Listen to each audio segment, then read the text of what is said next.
wherever he came from, there was this street where him and all of his boys used to be on. And instead of selling drugs, I mean, there was probably some drugs there too, but it was a bunch of good-looking, young, Hispanic dudes, and they would just be out there selling ass. This is a weird world. What? What'd you say? Oh, yo, shut your bitch ass up. Yeah. That's dope. Get that free car wash. Yeah, that's what I'm saying. How do you, honestly though, how do you get into that game? Like, how do you know? This is some type of shit that we should have learned. Oh, I guess it's economics. Oh, yeah. Did we have that class? I don't remember there being an economics course ready for me to take. It might on have those been sheets of paper as a.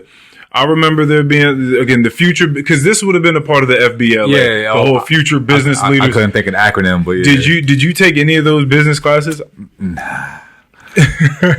You were on the other side playing football, basketball. We had way too many electives that were sports related. And I'm not about to sit in the business class all day when I be playing basketball for an hour and a half. I think I told some people that that I took basketball class when I was in high school, and they're like, "What are you talking about?" They were like, "You mean like you played on the team?" I was like, "No, I took basketball. Like I went to a place. And that's what we did all day for an hour and a half, and I played basketball in there." They're like, "You had that as a class?" Yeah. Like you could. So I then realized that there were a bunch of fucking classes that we had that were crazy. What I think I've learned later though, like the Prince William County schools, they go to PE as juniors and seniors. Oh, we didn't go to PE. Oh, right. As juniors and seniors. Right. So that was you were instructed to take option. something physical, though. I'm certain, right? Or could you? I guess you could have just not. I was taking it regardless. Yeah, I guess you could have just not taken. Well, I couldn't. Freshman year when I first took my classes, and you see the options that's available for a 10th grader, I knew at that moment from 10th grade on, I'm not taking any elective other than Spanish. Yeah. That I got to take. Yeah, I think that was required. You had to take one foreign language. Aside from that, I was in graphics, took a drawing class, a painting class, both of which I believe I failed, which is crazy. But I think I did take at least an information technology class. I don't remember at all what we learned in there. My electives were, other than the basketball, football, or whatever, it was wood tech. I did wood tech 1, 2, and 3, and probably built 3 items. Wait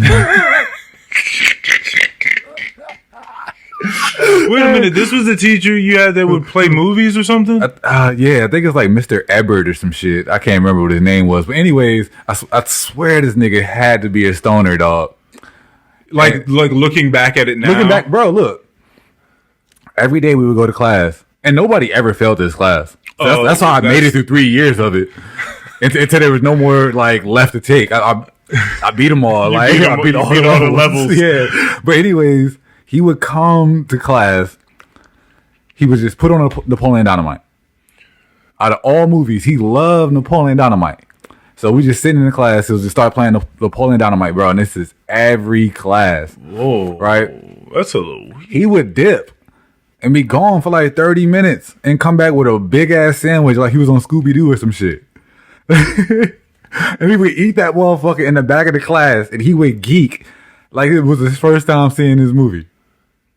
Oh. But we watched it every class. Oh, that's definitely stoner mentality. Oh, yeah. And he lived in the mountains somewhere. So he was coming somewhere down, where we went on one of them hikes, exit 6 around that way. Mm-hmm. Down 66. Yeah. Yeah, something around down in that area. He was living in the mountains or some shit. So I was yeah, this nigga is definitely a stoner. When I thought about him later, bro. He said coming back with a big ass sandwich. Dog, bro, you could, a big ass sub. It didn't matter. Whatever he was eating back there was always large, but he would always be gone for 30 minutes. Yeah, I'm glad that getting high now isn't what it was when you were younger. Oh, right. But what's funny is he was an older guy, but he was doing younger, just going out getting a big ass sub and watching the same movie every day. Every day is a young person's thing to do. We were just talking about things. Okay, we were just talking about like the lounge, like a weed lounge, like a dispensary, right? And how some places you can go and sit down and smoke weed amongst other people. Right. And at first I thought, man, that seems like a really fucking cool thing to do. But then I thought about all the types of like high conversations that you're going to be subjected to, right? And sitting around in your house and watching the same thing, because I remember doing that, like watching some of the same tapes, like watching Dave Chappelle at the Fillmore, whichever the other one is too. Like there were two Dave Chappelle stand-ups that Henry and I would watch over and over again. Was you watching the one when he was like, who gives a fuck what Ja Rule got to think in a time like this? It may have been that one. It was also the one where it was like, you know how hard it would be to fuck a monkey? Like whatever like that one was.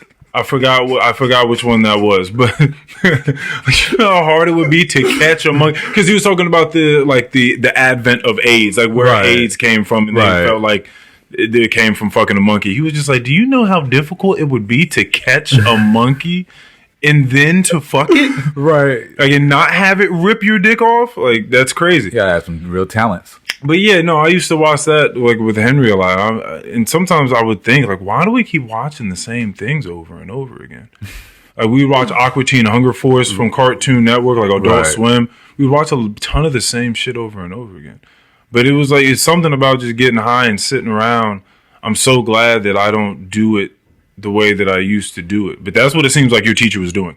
Yeah, I'm gonna eat sandwiches every day and have them watch fucking Napoleon Dynamite over and over and over again. Like and laugh at it. The only thing I remember us making was like a gumball machine.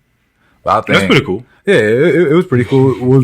Which was funny, like, because like 4 years later, my sisters came home on one of them.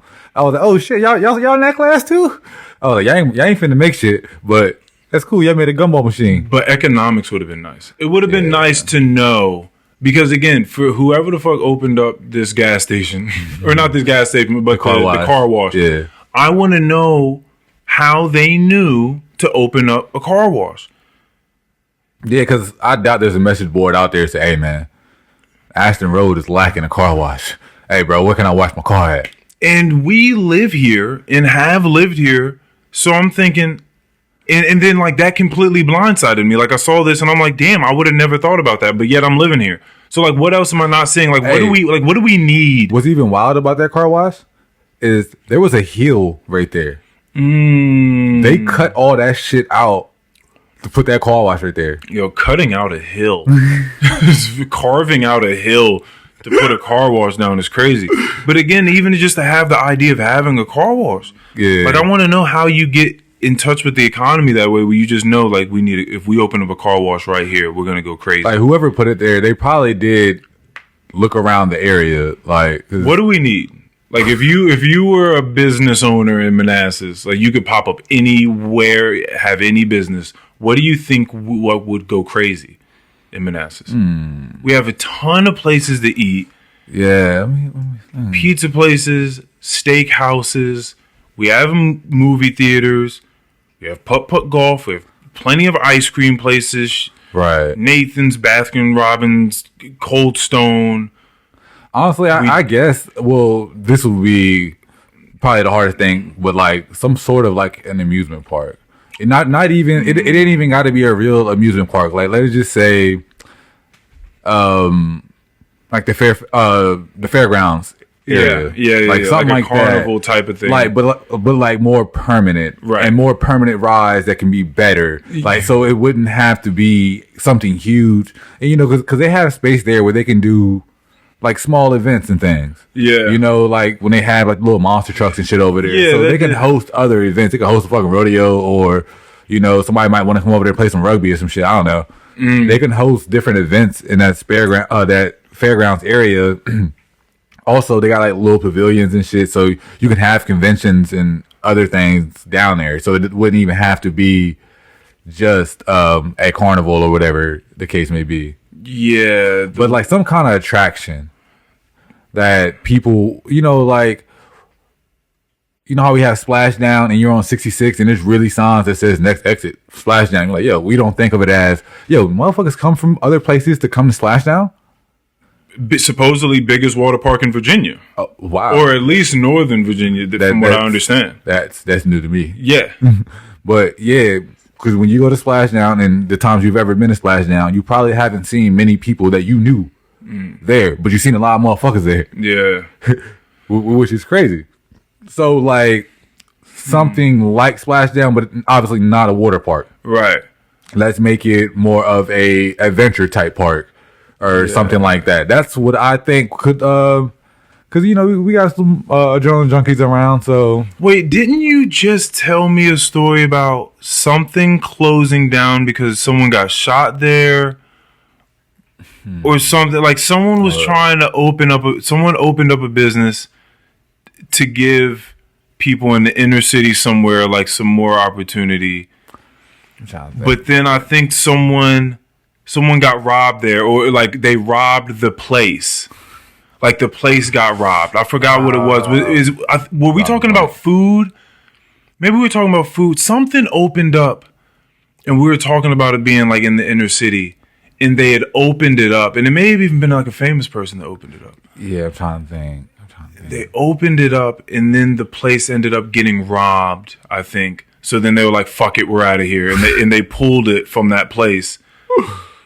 And so the reason I forgot what that was or who it was, but the reason I bring that up is because every time I've seen, not every time, but a lot of times I've seen like really cool things brought here, they've been shut down. Because every time you think of like the lounge or the part, like nightlife type of stuff getting put, people go there and start fighting or they're gunshots or something, and then people are like, "Oh fuck it, let's just get the fuck out of here." I ain't gonna hold you. I've been part of the early wave of some of these places where you in there and you know the whole vibe and you're like, "Yo, this is the spot." But then another spot would get shut down, so then, you know, now more people are now coming to this spot. Yeah. So then, you know, it kind of changes, and then, you know, different demographic of people, and then different issues just start popping off, and now we might have been I wonder if we were talking about the pub, because I know the pub got like a new ownership or whatever, because motherfuckers was getting stabbed, shot, and all that other shit outside that motherfucker. Oh yeah, she wouldn't catch me out there. And that's like the hub for a lot of people to go drinking. Like if they're thinking about going drinking out in Manassas, it's not even called the pub no more. I don't even know what it's called. Oh really? They changed the name. Yeah, they really needed some rebranding. I just seen that because somebody Mikey might just sent a video of like somebody that was on TV, and I don't know what kind of show this was, but they, for some reason, it was like on TLC, but for some reason they pulled up to the pub or whatever the pub new name is. Damn. And I noticed, you know, you could see that the buildings around it was where the pub is, so that's how I knew where, you know. And they were doing a story about people. Yeah, somebody was watching it and sent the video of it to Mikey. Mikey sent it to us. Damn. And it was like, oh shit, it's mad random that the niggas is really just up there. Oh. But that's how I noticed it wasn't called that no more, because it had a whole nother like name on the door. See, that's rough, man. But trying to bring something nice to people. And you know, like to join in the little hookah bar that was in I don't think that's just that name no more. Oh, that was the one that Keon used to DJ at? Yeah. I forgot what the fuck that was called. Santorini. Yeah. Yeah, that joint, I think that joint started having a lot of shit pop off in the parking lot. Yeah. It's like, yo, goddamn, like, motherfuckers get something nice around. Yeah, people were shooting up there. Yeah, people were shooting guns up there. Yeah.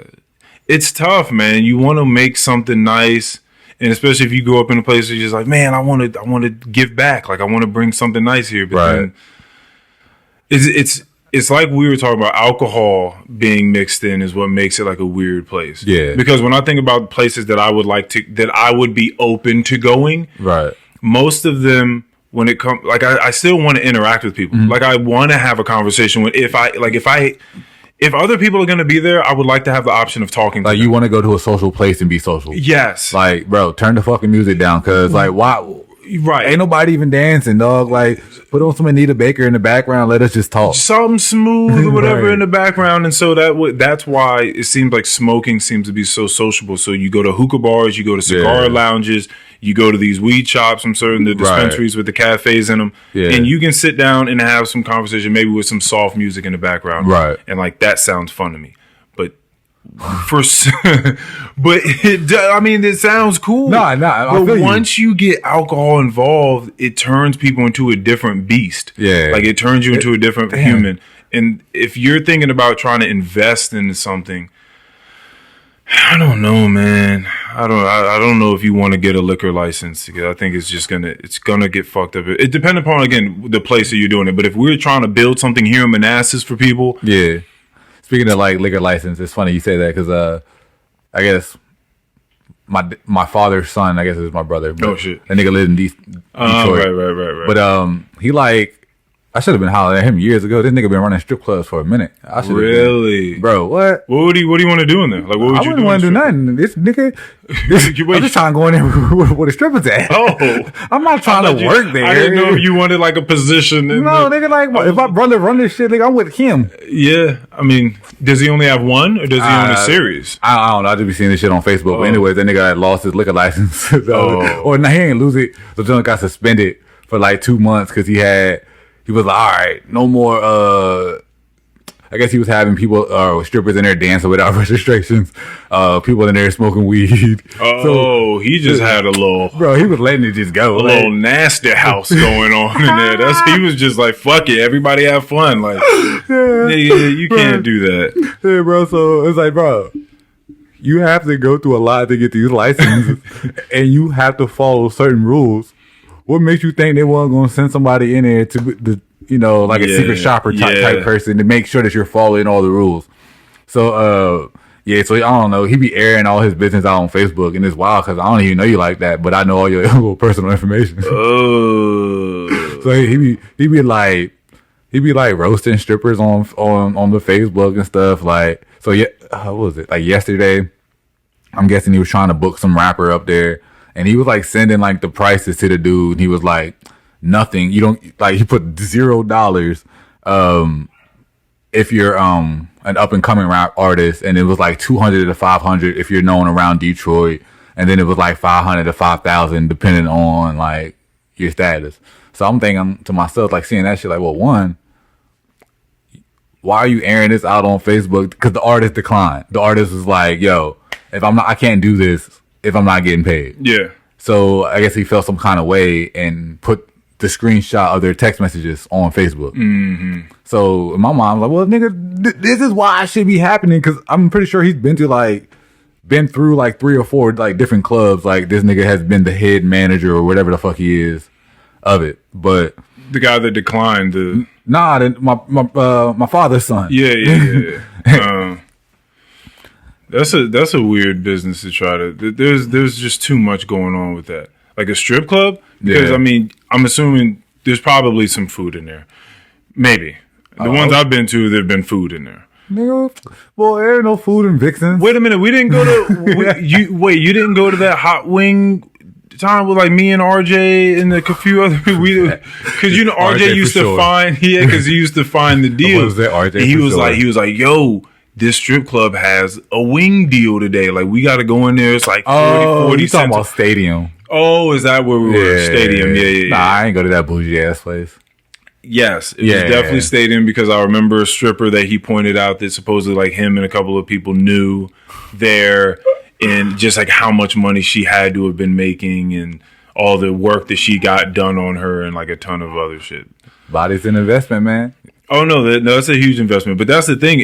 Strip club is an investment for the person going into it. Like, you got to deal with, again, your fucking liquor license and making sure stuff like that is going well. Clearly, he did not do a good job of that. Right. You do have to be worried about food if you're going to bring that into the place, and how that's... I probably wouldn't eat none at the nigga spot. That's what I'm saying, because now you have to worry about... I felt like the stage is probably like this table, and there's just motherfuckers standing around it. In the place that he's running, for sure. There probably ain't too much going on in there. Yeah, no, because that's and then it's talent. Yeah, because I ain't gonna lie. I try to look at this product and it wasn't looking too.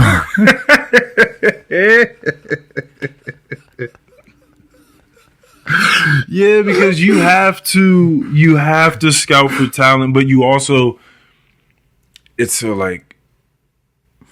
you also have to pick from the choosing that you have. Right. So you're not... Where is he? He's in Detroit? In Detroit. I mean, I don't know. 8 Mile. I've never been there. I don't know what the pick of his litter is. Like, I don't know what, but he's not in Miami. Oh, you know, like he's not like in a hot spot. I don't think so. Yeah, I don't know if they really. I don't know what the strip club laws are like in Detroit. You know, like in Virginia, they can't be fully nude. So I don't know. I don't know if they they tip drilling it up there in Detroit or what. Well, again, in his place, he didn't give a fuck about those rules. So everyone was naked. Oh yeah, strippers, guests, everyone was naked. I guess you got to have like a stripper license or some shit. You got to be registered to strip. I didn't know that. With like some type of card or but he was like, no more dances. Because I guess some strip clubs might hire a dancer for like a night. Registered strippers, something like that. But yeah, he said something like that. Like he had people dancing that wasn't. I'm like, yo, bro, like. All right, so who's checking on these people then? Like, maybe he was saying he had like illegal aliens in there, like you know what I'm saying? Like they weren't registered Americans. Like maybe like they wasn't allowed to work. Yeah, like he just had like some contractors. Bro was paying him under the table. Yeah, it's like yeah. Now you think about it, because we think about he scooped them up at 7-Eleven. See, there you go. The guys that sit out in front of 7-Eleven, you have to imagine, like, there are women doing workers too, but you never think about what the women workers are doing. Right. They're not out there doing the fucking construction, but I think that there are a lot of them that are doing the, like, cleaning. Yeah, I'm about to say, like, the cleaning part. Probably babysitting. Mm-hmm. And probably fucking dancing. Yeah. Shit, boy. I'm saying there's male strip clubs around this motherfucker and I can dance. Shit, I go out there and You think you would have done it? Yeah, if I like knew that I was a dancing ass nigga and I don't know if you ever see like, that big swole ass nigga that be dancing in restaurants and shit. No. He be moving around, but he mad annoying. But how that nigga be dancing in public is kind of like he be stripping and shit. If I was doing some shit like that, nigga, I would definitely go out here, and impress some 50-year-old woman. Have her throw a couple of bills at me. I used to work with a guy that I forgot what country he came from. He was a Hispanic guy, and he looked like a gigolo. Like he looked like he was super cut up, like he was a part of swimsuit editions of fucking whatever. He looked like he was doing physique training like Julian used to do. Right. Like super cut up, hair always gelled to the side, like perfectly, strong cologne, like just good looking chiseled dude. Right. And he said that wherever he came from, there was this street where him and all of his boys used to be on. And instead of selling drugs, I mean, there was probably some drugs there too, but it was a bunch of good looking, young, fucking like Hispanic dudes, and they would just be out there selling ass, selling dick. And like women, super wealthy women would be leaving their husbands or just have some time because their husbands were on fucking wherever, trips, business trips, and they would drive down this street and pick up these super stallions. Be on that motherfucking corner ass naked. You know what I'm saying? So like, I see a Bentley come around this corner, I'm selling my stuff. That shit's pretty crazy. That's wild. I've never heard anything like that. Yeah, it's a wild world. So, So is it like a woman that's pimping them? No. But see, that's the difference. Okay. It's like women feel like they have to have pimps because they need protection to be out there. Yeah. But like dudes, big, strong, like who are you protect? Like what's up? We just gonna be out here fighting if like. How does the protection become like you controlling my life? Like nigga, I just need to make sure I get home at night.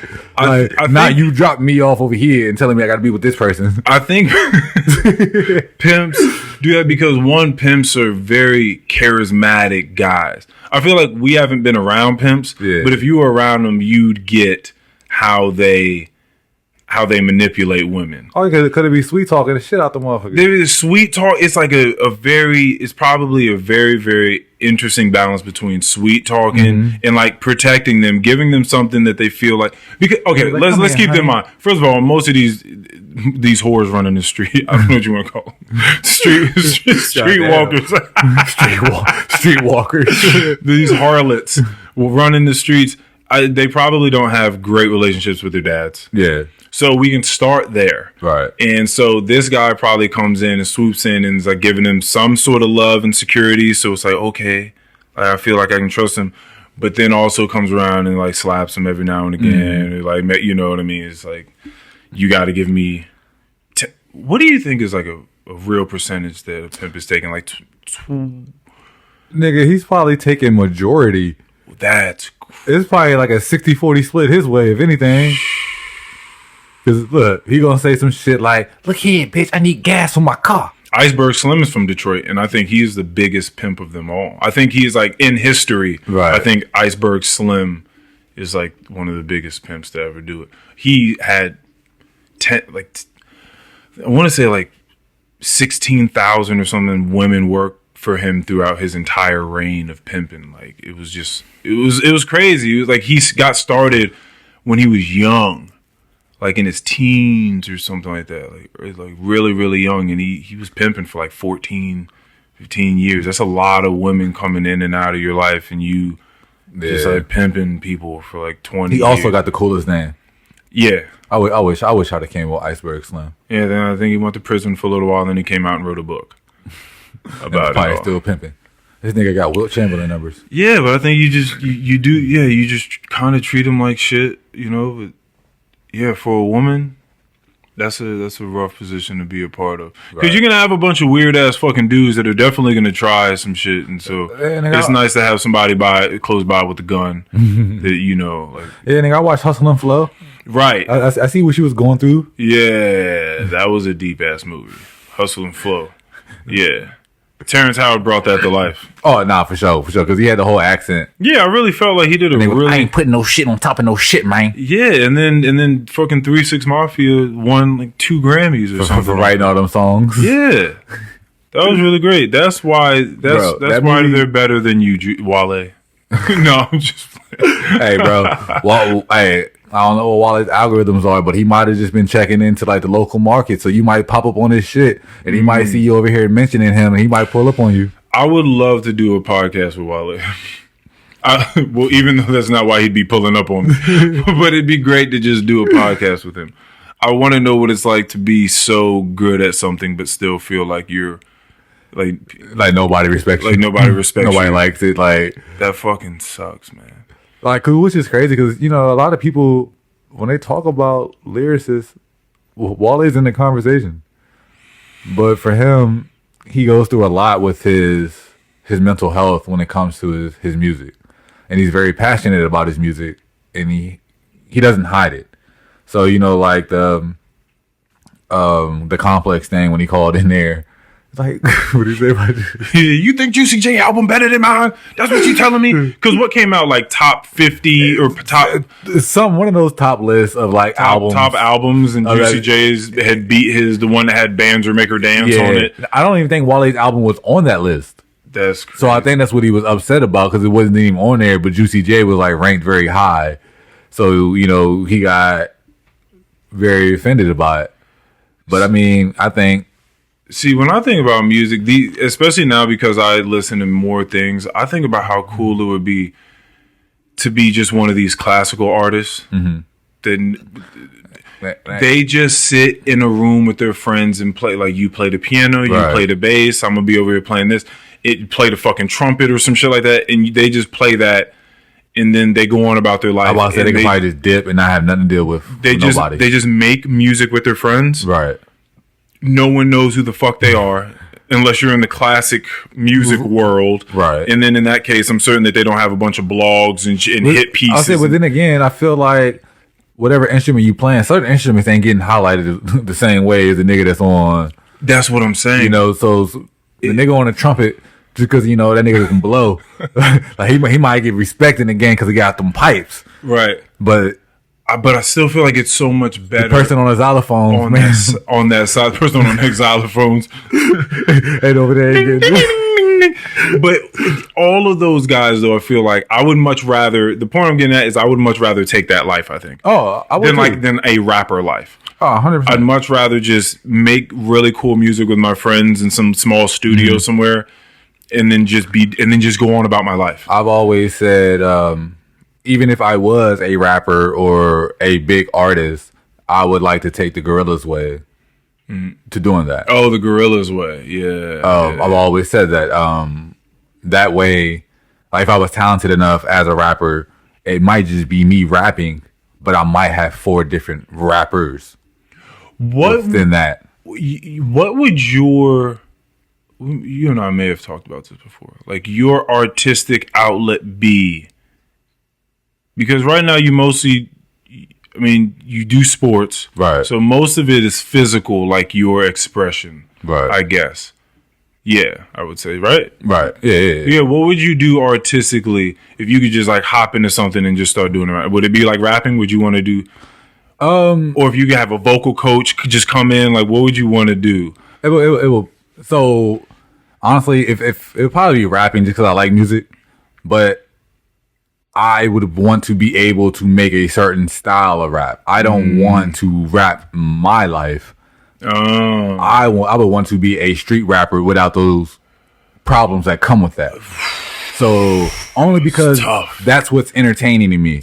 But I would want to be able. That's why I said I would take the Gorilla's method way for the fact that I can make these characters and not a real person. So it's more of a show. Like, you know, an animated series kind of thing. So when you talk about the type of music, you're talking about kind of like drill music too. Yeah, I would probably make drill music. Yeah.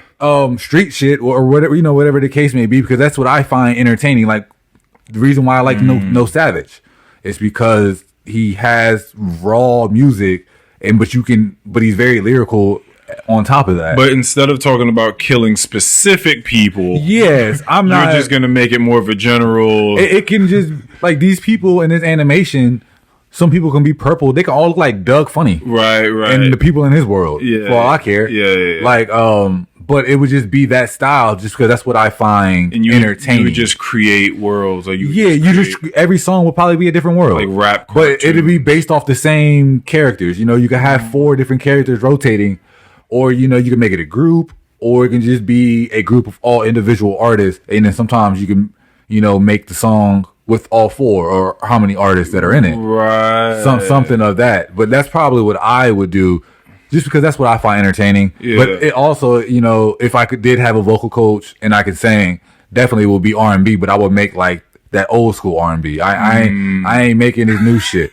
You know what I'm saying? You don't want to rap a little bit. Nah. I'm getting on there and I'm gonna cry about how much I miss my girl. Right. And I'm gonna have a nigga in the background like Casey and JoJo when they was talking about JoJo, help me, and that nigga just got on it, bro. They were just singing and making noises, just like That has been an interesting move in R&B. Is like. And I wonder if it's because people really felt that way, or is because that's what was going to be played. Like you couldn't have played The Weeknd or anyone talking about like, are you gonna suck my dick or nah? Right. Like you couldn't have had that play. Right. So, but I wonder if those older guys would have done that if they could have. Yeah, I'm pretty sure. Like with Marvin Gaye and hey, don't get it twisted now.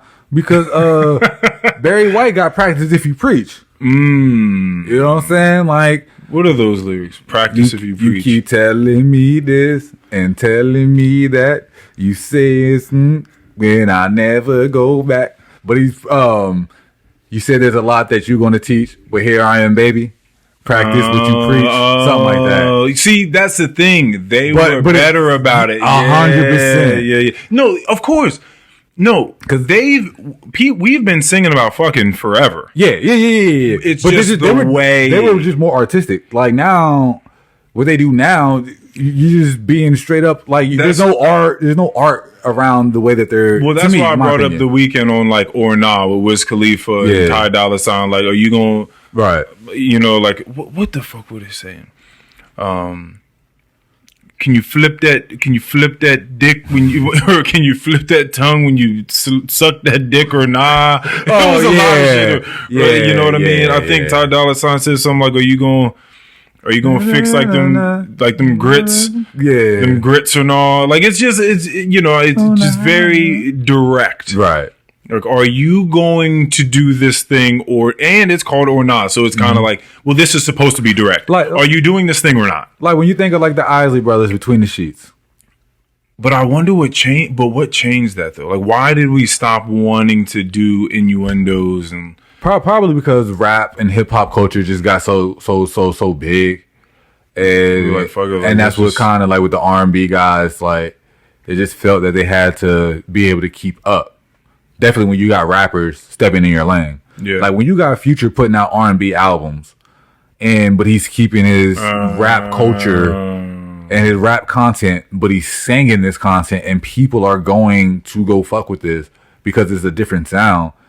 As an R&B guy, you kind of gotta, if you can't dance like Chris Brown, then what you got? So then we're pretty much saying that Drake ruined everything. Yeah. Well, I wouldn't necessarily just put it on Drake because I don't think Drake, his R&B was more traditional R&B. I know it's just the fact that he's the one that came and started rapping and singing. And then I think people kind of wanted to do more of that. Him and Kid Cudi. I think people wanted to do more of that. Like, oh shit, like you can sing and rap on tracks. Right. Like, okay, well, let's do more of that then. Hey, but look, you might not know this, but I love Max B, so I ain't gonna let y'all do that to him. But he originator of the sound. People know who Max B is. Well, maybe not the masses, but definitely not. RJ would tell you from back in the day, I would make mix CDs and I would always put Max B on them joints. So, and Wiz Khalifa was an artist that would rap and sing, harmonize or whatever, and he would give Max B a lot of the credit for that style. Obviously, Max B wasn't to the level of these guys, but I believe that he's the originator of that style because he was very huge in New York. That's so funny that you want to make drill music. They're like you. They're like that's what you would want to do. Yeah, but just because it's of the energy. It's the energy, and it's something I know I would never do. Right. So you get to live in a fantasy world. Yeah, it's like me playing video games. Right. That's all it is. Like, now, if I have to live this world as me, I am taking the currency route. I'm going to tell y'all niggas about my life and what I'm doing and talk about these cars and weed or whatever. Yeah. But I'm going to be mad chill about it. I'm never coming off aggressive. I'm going to be mad cool. Yeah. Like, I want to make it a good enough money, but I still don't want to be like too recognized when I go certain places. Like, you know what I'm saying? Like, Currency still lives in New Orleans and he lives a somewhat normal life. Like, he drives around in his cars and shit. And it doesn't seem like people bother him as if he was fucking Jay-Z or some shit where he'll never live a normal life again. Yeah. It's also nice he's able to live where again, I don't know exactly where he lives, but it's nice to like not feel threatened. Right.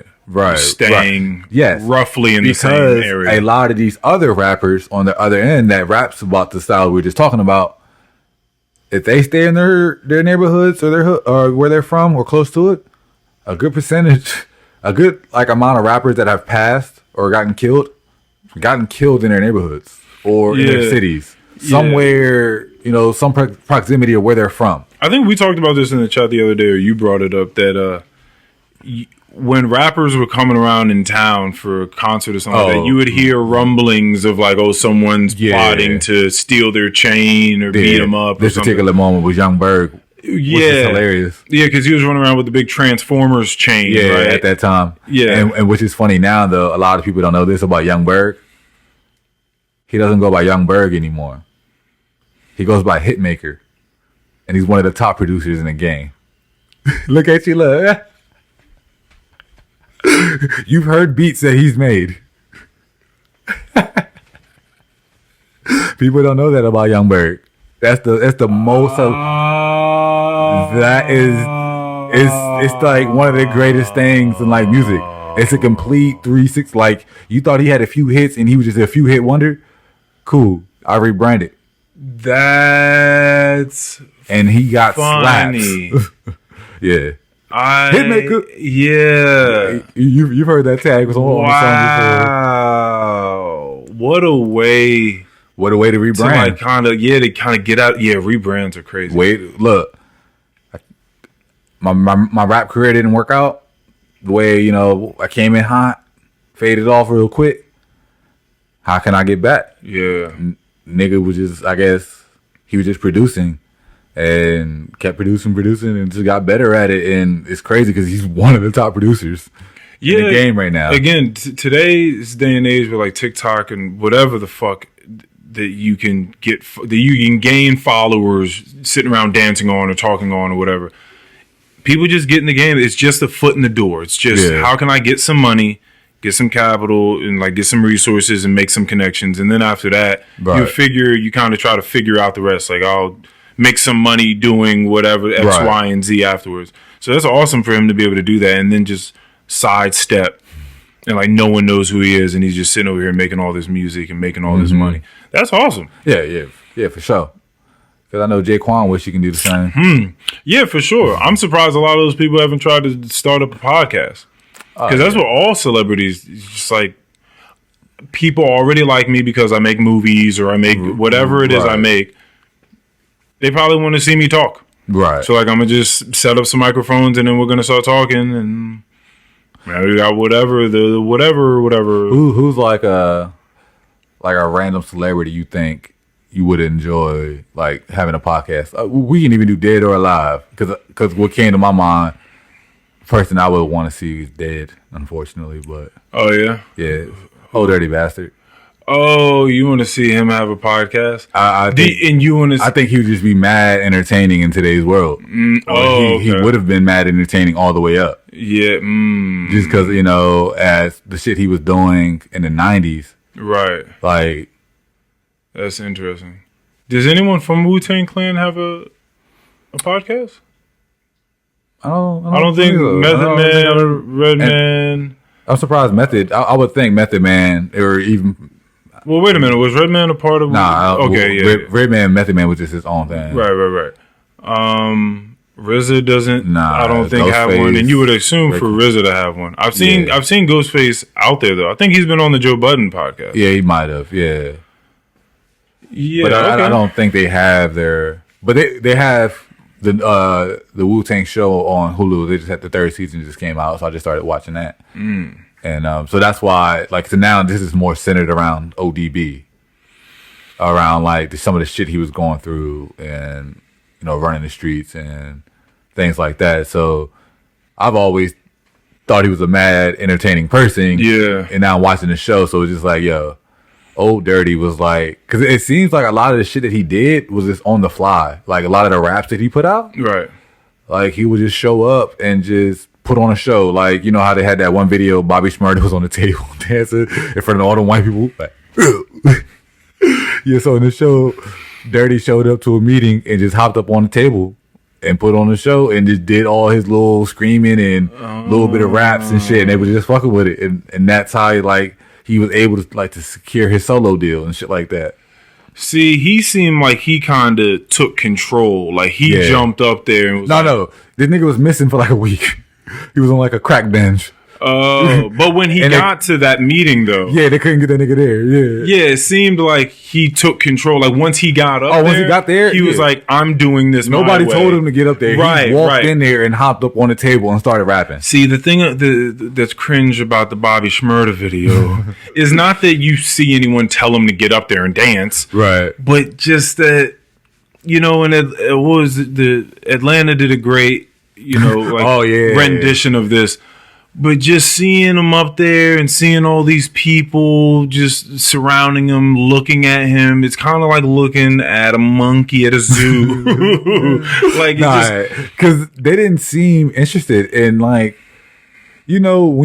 people are performing, you expect the crowd to have some nods, whatever. Like I've gone to concerts and there's artists up there that I've never heard before, but I'll still vibe with the music. Yeah, nobody was in there vibing with his nigga. Well, what the real issue is that you can't, for whatever it takes for like a corporation to survive, like the amount of people that you usually have to house like a large corporation. Yeah.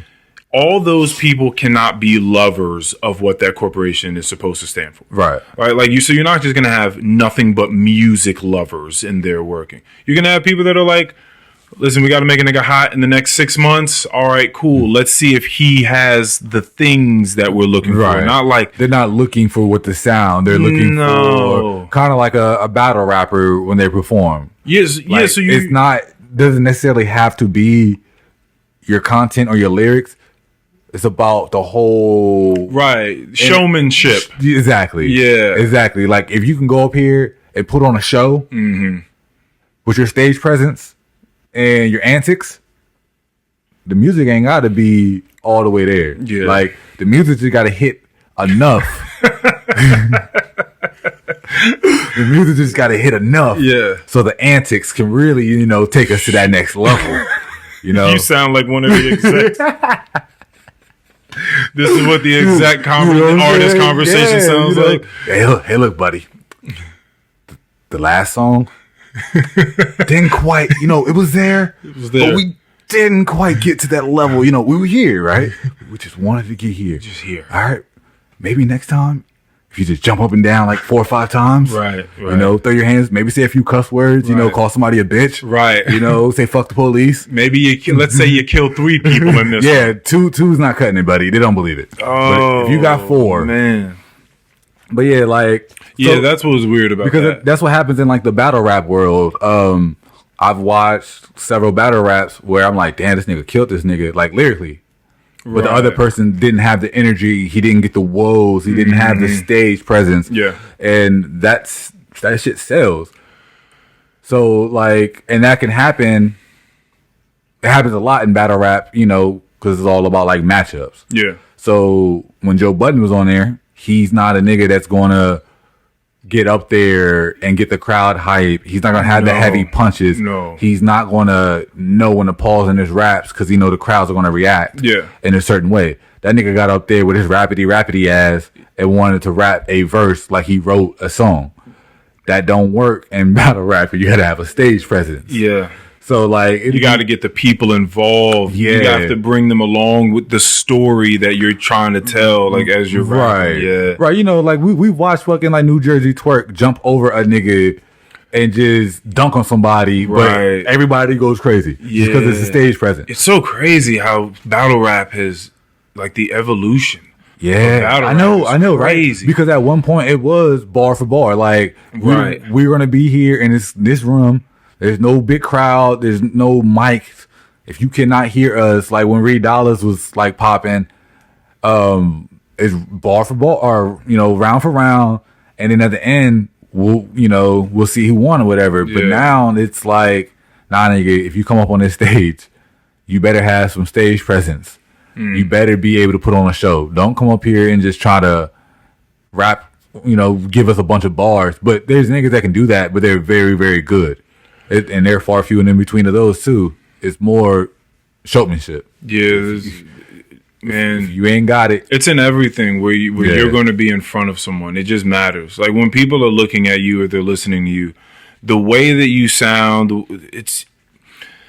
and there's so many people that have this it factor. Like they know how to focus and to deliver something, and they're all different. Like Dave Chappelle is very different than Chris Rock, and Chris Rock is very different than like the next person. They're all very different, but that shit matters. It's like playing instruments. Like you have people that go to college and play instruments for like 8 years. They know every scale. They know music theory in and out, and they can play a piano or play a guitar or play various instruments very well, technically speaking.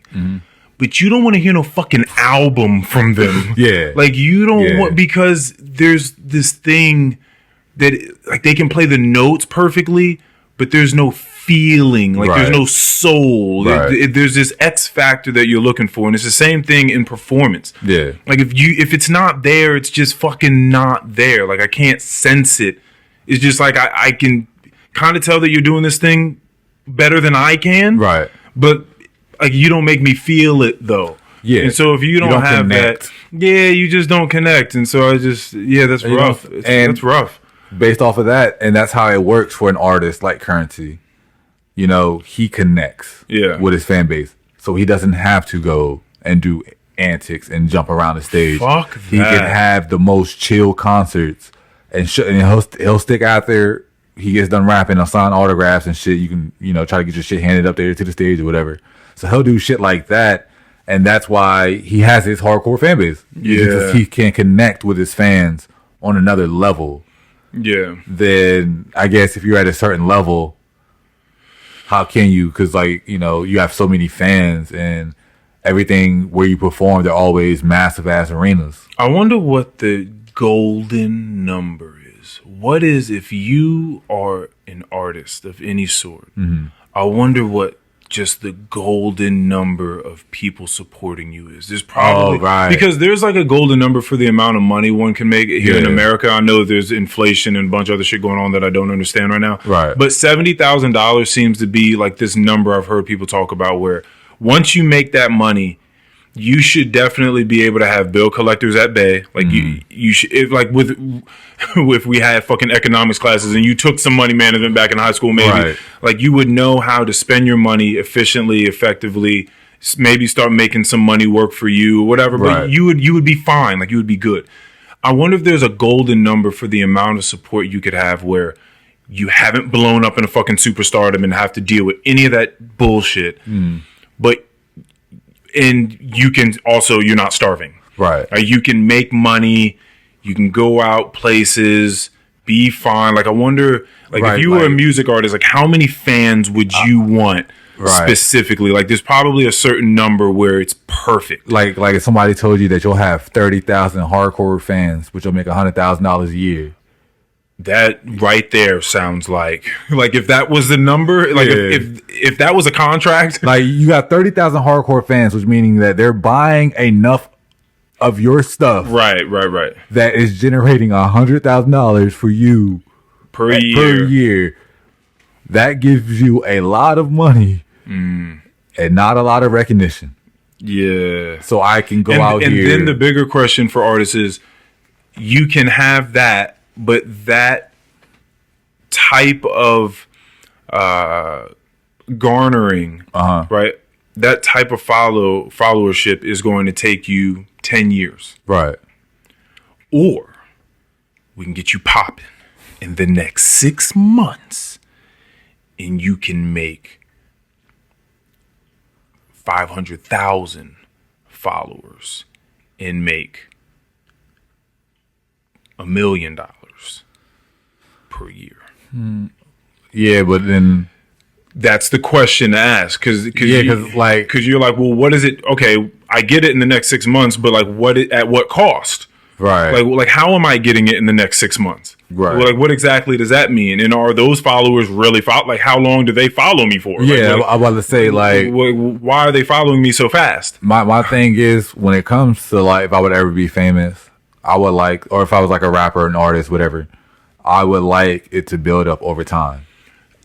So how much time do you feel like, well, I mean, I guess this is a really arbitrary question because it's like, when do you get to that point? Oh, yeah. It's like, how long do you feel like you would want increments until it stops, till you're just like, okay, this is where I'm at. I don't want to get any bigger. You know what I mean? So like, let's take you right now and let's say tonight we make the decision you're going to become a drill rapper. Right. And all of your music videos are going to be animated series of like all these different worlds. And we're going to start making raps tomorrow with these very microphones. Yeah. Right. How long do you want to take from that moment to where you are recognizable enough? Well, I guess not recognizable because you're behind the animated series, but you're at least well off enough where you're just like, all right, I'm done. Like, I'm good here. Like, I don't need to do anything larger than this. Oh, yeah. Oh, shit. If I can do that in like 2 or 3 years. Do that. And so like 2 or 3 years is a good amount of time for you to have like a slow drip. Yeah. To build it up. Yeah. And because like I'm still gonna take my ass to work every day. Mm-hmm. Like, and then that's just extra money coming in. But over that time, there's gonna be a time where you're making good money. Yeah. It may not be 100,000, but it could be 60. Yeah. And if I'm still going to work every day, I'm good. You know what I'm saying? And even then, making that 60, I could quit my fucking job. Because there's still more money coming in. That was rolling around my job as a guest. And he's a political guy, and he was throwing around money, like just his conversations were very, very interesting. But he let various people know that he was friends with Pharrell Williams and Pusha T, and why he was, because he's worked on various huge civil suits. I think most civil suits, if not enough individual lawsuits against the police officers for like shooting young black kids in the street, and he has been like, I guess the way he puts it, you let him tell the story, like one of the front runners, on this field, on this battlefield, of like making sure that these people are getting, like, their families are getting settlements and stuff like that. And one of those people that died was Pharrell Williams' cousin. And so he ended up working for that family and getting a settlement and all this sort of stuff and bringing justice. But he was just walking around, I mean, with a wild charisma and energy, and was just like telling people, like, you guys have been so nice to all of us. You guys have been so accommodating here. I'm gonna give you $1,000. You want 1,000? I'm gonna give you 1,000 today. I'm gonna give you 1,000 today too. Like, he was just talking, and he was walking around and actually doing it too. Like, he started giving people like $2,000, $1,000. Just started walking around and just started giving people money. Boy, I came from my section. Hey, you got some more than $1,000? He changed some people. Like, there was a lady in there that was working, and she got a big bulk of the money, and she just started crying. She's like thinking about the things she was going to be able to do with the $2,000 in like the next couple of months. Just like, oh fuck, like this gives me so much more leeway. Like, I needed a fucking break. This finally gave me a break. So it was weird, because it was a weird thing where people were kind of like, man, this guy's kind of like moving around like kind of like an asshole. Like the way he's kind of you're kind of asshole. Hey buddy, come on over here. But then there's this whole other side. I was like, there's something to his swagger that seemed like a little over the top. Hey bro, I don't give a fuck about this nigga swag, bro. Where the money at? Nigga, but that's the thing. Then it's like, but then he'll run it. But then he's also super generous, giving away tons of fucking money. Bro, do what the fuck you want, bro. You're gonna be gone at the end of the evening anyways, bro. Yeah, it was kind of crazy. Yeah, I had no like crackheads or nothing up in there, right? Nah. Well, I was gonna say never, but you never know. Well, I say somebody that took that joint, went on a quick little binge, called out for the next few days. Yeah, I mean, you never know who's doing crack. That's true.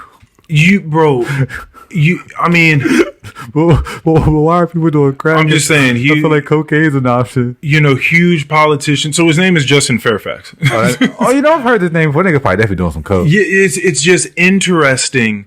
Because again, he's very, very charismatic dude. He's like, I was looking and speaking to a politician that can just off the cuff, just talking to you and selling you dreams and stuff. He told me he was going to change my life. Like, he said a lot of different things to a lot of people. I saw him walking around holding babies. So where this nigga at, bro? We need some life. He's just around. I don't know, nigga. Nah, he made a promise to you, so he better come live up to his promise. He did. I mean, he put me in a group chat with him and some other dude. They're talking about going and eating at this restaurant.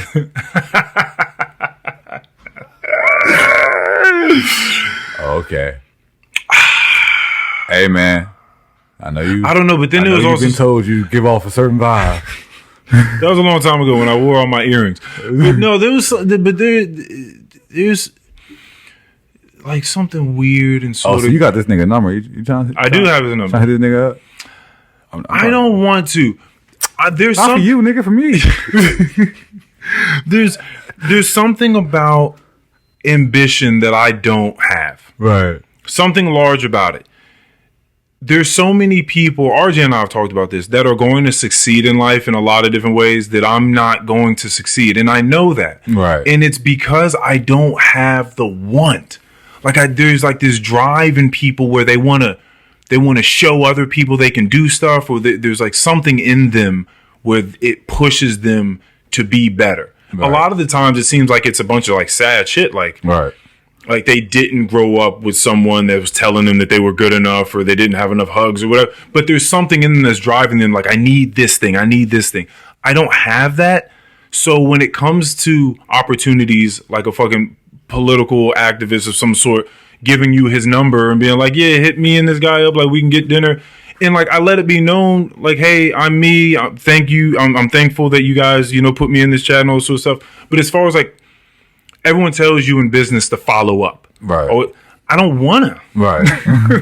like I don't care enough about it, especially when it feels like there's a lot of adulation, like a lot of look at me. Like, for instance, one of the following days, I got a text message from the guy, and it was a Twitter link, and it was him like tweeting something and then Pusha T retweeting it. And forget about it was some social activist thing that he was a part of, right? So that I guess that's why Pusha T did that. And like that's all it was. It was just like him saying a few like real powerful words about this is what we're getting. Brothers? Yeah, right. Like this is what we're doing. Like we're out here and we're working hard and we're getting it done. The name Justin Fairfax didn't do it for you. You were just like, hold on. I was about to be like, hold up, bro. Y'all riding too hard. Yeah, so he was being real strong, you know, in his tweet, and then Pusha T retweeted it, and he just sent that to us. And I didn't really know what to do with that information, so I didn't say anything. And then the other guy in the chat like hearted it and was like, "Oh man, that's a big retweet." And then the main guy just sent a text with the fucking emoji with the glasses on, like the cool guy emoji. Yeah. And I was like, "What the fuck was this exchange?" So like you sent this to us so we could tell you how cool you were, or like how like give you some claps on you getting a retweet by. I thought I knew this nigga. Yeah, see that's what I'm saying. So I was like, I don't want to really be a part. Like this seems weird now. Like I don't. Like if that's what following up looks like, right? I don't want to just sit around and just tell you how cool you are and how great. Like I don't want to do that so I can get in. Like they're about to have you on the face of the Black Lives Matter movement. They're looking for a new face. You was on your way. That isn't attached to anything. Like no political parties. New free spirited. No, they don't need me. Hey y'all, look at this brother. They don't want me. Hey, you know what's funny about that? So, some nigga, it's actually in the 757. He see Charleston White at like a restaurant or whatever. Wait, who's Charleston White? Charleston White is the black dude that be sounding real fucking racist with his eyes all messed up. He real funny. He really funny as shit. He was like a Trumper, but he like takes a lot of pride in snitching. Oh, okay. And he be saying shit like, if y'all come fuck with me, y'all come do something to me, y'all know my boys are the cops. He's like, I will call the cops on you. I will do this and do that. I got guns. But anyways, he's against Black Lives Matter, but you know, not the message, but more so of the actual movement, because you know the allegations of them stealing and all this other shit came out, whatever, blah blah. Oh, right, like the organization. Yeah. Oh, okay. So anyways, like Charleston White had an interview when he said "fuck Black Lives Matter." But anyways, some dude in Virginia Beach area seeing, because Charleston White's on like a little comedy tour right now, and he had like a little show down there. So the dude pulls up on Charleston White with 2 phones and cameras, and he's walking up on Charleston White, and Charleston White's at a table with like 20 people. Cause this nigga's pretty popular now.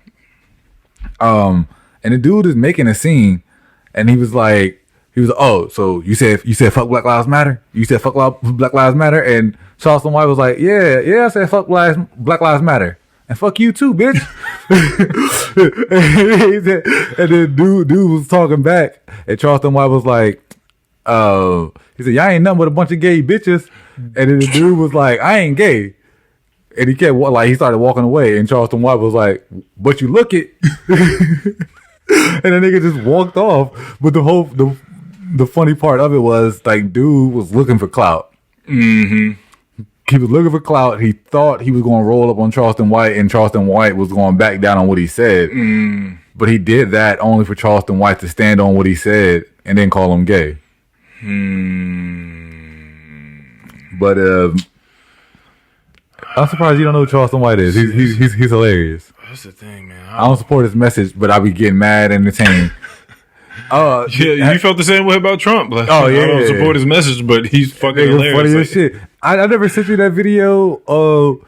It was a joint where he was just like, he was talking about getting jumped. Or no, not getting jumped. He was just talking about like people pulling out cameras when fights happen. Oh, okay. And he was talking about like, you know, he's like, pretty much he was like, if I get jumped and I wake up and I see one of y'all with the motherfucking cameras out, I'm gonna shoot the person with the phone. Because he said, you gonna do more harm to me than the nigga that knocked me out.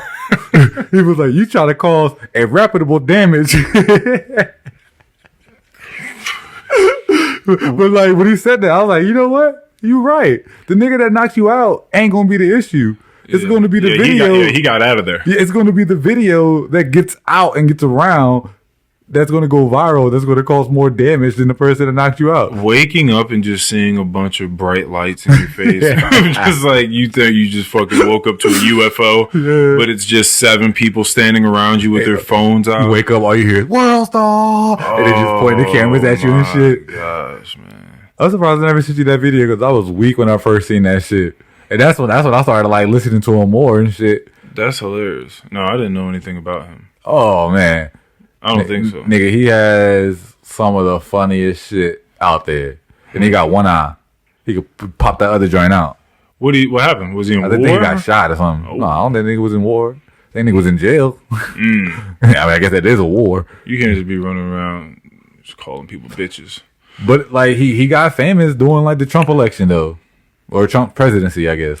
Yeah, that was a weird presidency because it was what was weird about it is that both political parties were trying to use rappers to like gain the black vote. Yeah, nigga, because if you don't vote for Joe, you ain't black. So you had fucking 2 Chainz rapping at Joe Biden rallies, and then you had motherfucking. Well, I'm certain there were plenty of rappers on both sides, but you had motherfucking Lil Pump at the Trump rally. Trump doesn't know the fuck Lil Pump is, and Lil Pump doesn't know shit about Donald Trump. But they're both up there clinging for gold. And one of them, career plummeted right after that. Oh, it was already getting bad. But for sure. Yeah. You never heard anything. You never saw him again. Lil Pump should have never did that shit. Well, because Lil Pump isn't big enough to try to do no shit like that. Nigga, you got one song with Kanye, and your shit wasn't even like your and you got dissed in a royal sense by J. Cole. Yeah, 1985, I Arrive. Like, it was a class act, and J. Cole recorded a video sitting down in Lil Pump's basement and did like a whole podcast sort of episode with him where he just spoke to this young boy. Yeah. After the diss. Right. Like, so. I mean, Pusha T dissed some niggas too. I'm too rare amongst all of these pink hair. Woo. Yeah, but having someone sit you down. Hey, little nigga. And just like having a talk with you. Hey, bro, you can be alright, but Not only that, but what was so cool about J. Cole's diss was J. Cole, he didn't really get like out of pocket. He just was like spitting game to him. Yeah. Like he's just like, man, I really hope I see you made enough to buy you. What'd he say? Oh damn. Oh, I forgot the words. 1995, I arrived.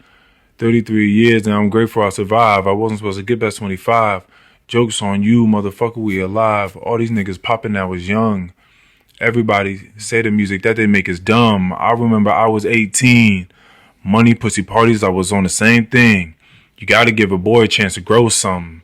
Everybody talking like they know something these days. Niggas acting woke, but they broke. I respect them all, but they are fronting these days, man. They barely old enough to drive. To tell them what they should do. Who the fuck am I? I heard one of them diss me. I'm surprised. I am tripping. Listen good to my reply. Come in, little man. Let me talk with you. See if I can paint for you the large picture. Congrats, cause you made that at your mama house. I hope you make enough to buy your mama house. I see your eyes watchy. I see your watch icy and your whip foreign.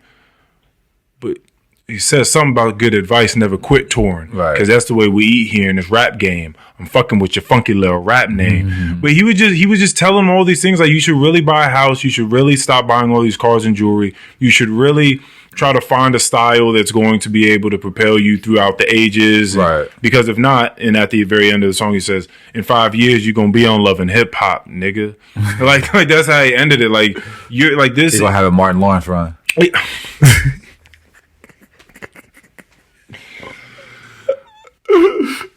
Damn. He gonna be a little, he gonna have a few little joints come out. A Martin Lawrence run, man. Let's just go over this real fast, right? So everyone understands. Because I brought this up. I brought this up talking to fucking Jessica, which is stupid of me to do because it's Jessica, and I brought up Martin Lawrence. But that was just like a needle in a haystack. That was just like one thing amongst like the huge. It was really just like a footnote in the conversation. I wasn't really trying to talk to her about Martin Lawrence. But man, how you feel about Martin? But all right, so the point that we're getting at was all brought to us by the fact that Will Smith and Martin Lawrence came out with an IG post saying that the new Bad Boys was going to come out. Like, they were going to make a new Bad Boys. To which we thought was very corny because Will Smith is still Will Smith, even though he's been through all the shit he's been through. And I'm not even sure. Bro, wife exposes his personal business every week. Every week. Right. So he's smacking Chris Rock. He's clearly got some issues. Yeah. You know what I mean? I hope that he's done something therapeutic to like get rid of all of that fucking anger inside him, because he was clearly going through some shit. But then but he's still like lively. Yeah. Like, there's still life in Will Smith. Nigga putting out slave movies and shit, so. Right. Another slave movie. What's going on? Forget about it. We'll get into slave movies another time. But then he shows up at Martin Lawrence's house, and the whole thing is, we're coming out with a new Bad Boys. Right. But Martin Lawrence does not look, to you and I, Martin Lawrence does not look like he wants to be in the video. He does not look like he wants to make another movie, especially not running around with fucking Will Smith trying to be funny. Right. And then RJ said, what the fuck are y'all talking about? The last movie was great. Okay, so now we have like this division where like some people thought that the last Bad Boys was really good. Some people thought that it sucked or whatever. And we were somewhere in the middle, kind of. It was all right.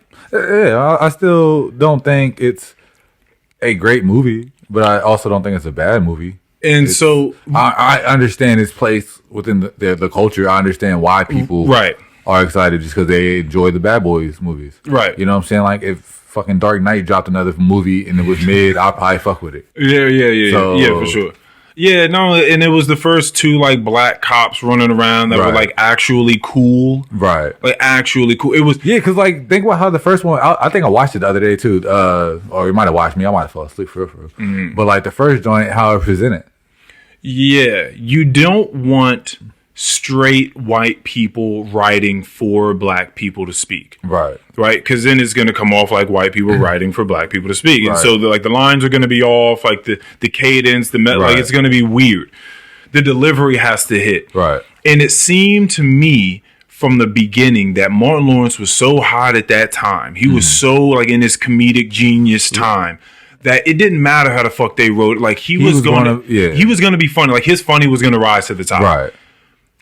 The difference between then and now is a huge difference where I feel like it has to be written perfectly in order for him to come across as very funny. Right. It doesn't seem like he's going to carry the funny.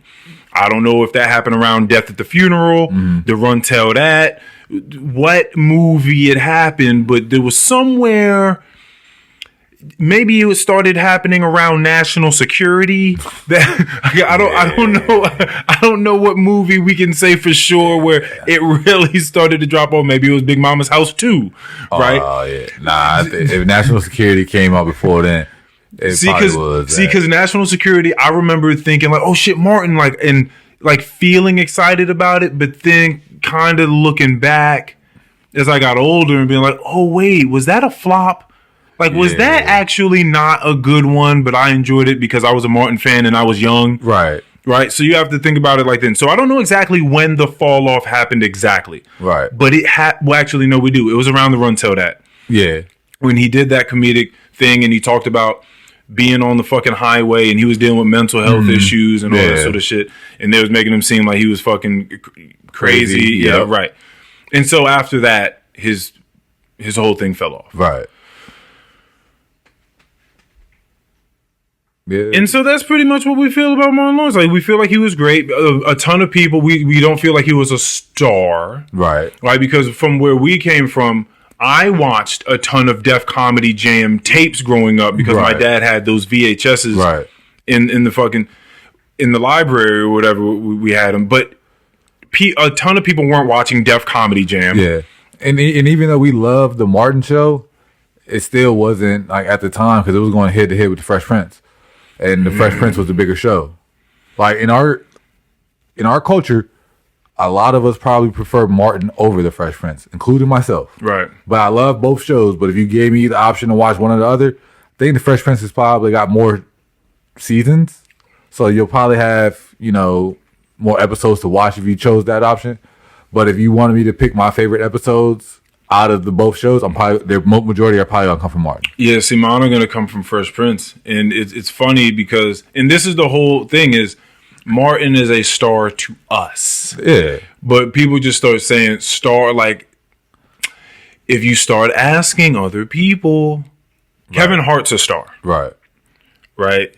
Kevin Hart's a star. Dave Chappelle's a star. Right. Like there are other stars, but Chris Rock is a star. Right. I mean, that nigga, you see what Chris Rock what is he's a star. hosted. I mean, yeah, when you're on the Grammys, you're on, or the Oscars, and you were fucking just like Eddie Murphy was a donkey. He was the fucking zebra from Madagascar, right? Yeah. So he got Chris Rock got like several like. Once you get into an animated series, you kind of solidify. Oh yeah, you certify, right? So he did that, and then he just kept coming out with art. People know Chris Rock throughout. Hey, not to mention throughout demographics, he's transcendent. Everybody Hates Chris is a hit. Oh right, Everybody Hates Chris. You can't forget about that. That joint is a hit. That's the thing is just Martin didn't really spill out that way. Yeah, because at least with like the other people that you mentioned, even like Jamie Foxx, they've had like Jamie Foxx had his own show as well, and it wasn't nearly as big as either one of the shows. Fucking amazing. But he was able to show versatility and do other things. And I'm keeping for Jamie Foxx, I'm keeping it straight to acting. We're not even going to cross over to music. Oh yeah, you don't even want to get into everything. Yeah. Vaughn Marie was telling me she also believes him to be wildly entertaining and talented, as everyone should, but she said that, and then later on in the conversation I found out she didn't even see the movie Ray yet. Oh shit. I was like, oh, you think he's talented and you haven't, and listen, he's been amazing in everything he's done, so don't get me wrong. I was like, but you haven't seen Ray. When I walk out this door, I walk out alone in the dark. Bro, he killed that Jay. It's like, if you haven't seen him in Ray. Yeah, bro, like, honestly, like, Ray, and honestly, Django is, like, one of my favorite movies. Yeah, Django's. Like, and Django's not even just one of my favorite movies. One of my favorite Jamie Foxx movies. It's, like, just one of my favorite movies. And, like, in general, I like Django. It's a real good movie. It's crazy that he can be so many people, because he's going to be Mike Tyson, right? Yes. Well, because he's like a master at like doing voiceovers. Oh yeah, I know. I've seen him do the Trump. Trump is really funny. Yeah, all of them are funny. It's crazy because you're like, yo, how would you have known that this nigga Jamie Foxx can do all this and sing on top of that? Delivery, man. And play the piano. And like, so, and do stand-up comedy. So it was just like, yo, when I first, when you would watch the Jamie Foxx show, you wouldn't think he was going to put out music later. Like, all right, cool. Yeah, right. He could sing, like, you know, I guess he's singing for the character of Jamie King. Right. And he'll go, do a little singing and do the jingles and everything. But you never really think of his actual talents. Mm-hmm. Probably because it's not, the singing that he's doing on the show isn't being filtered and produced. Right. Over a track. Yeah, exactly. But it sounded good then, but you just didn't think of him as going off to be a musical artist and having success. Yeah. In the music, like, he had a couple songs I really like.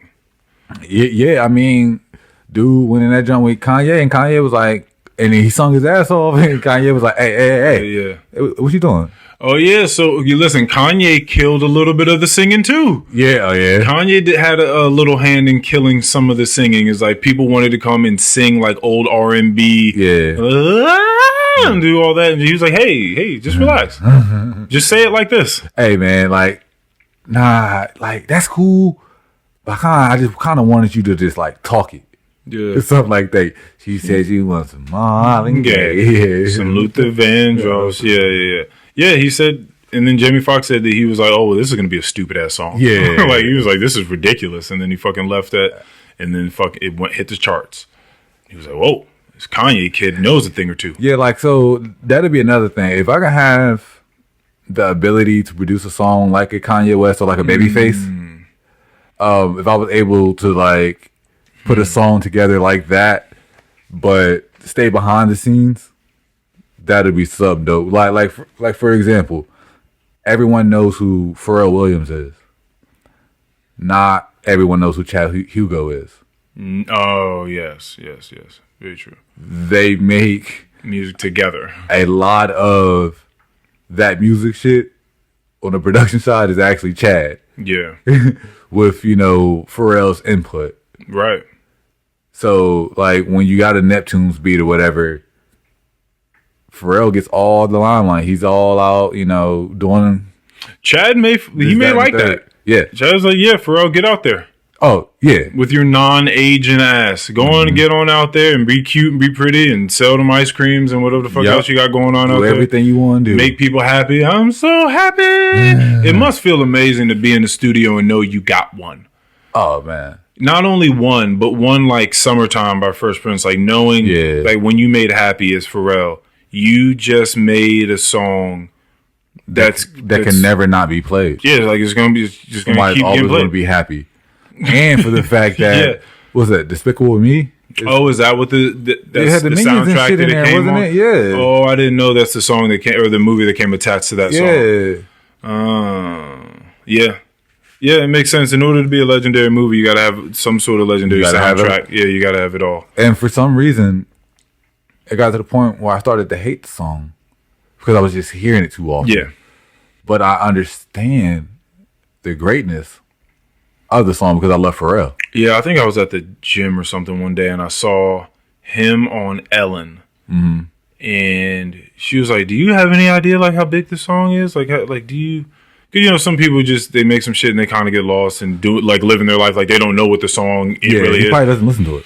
And then she played some montage of kids all over the planet playing his song and like dancing together. And it was like super poor, desolate, just decimated places where people just had mud and a little bit of cloth.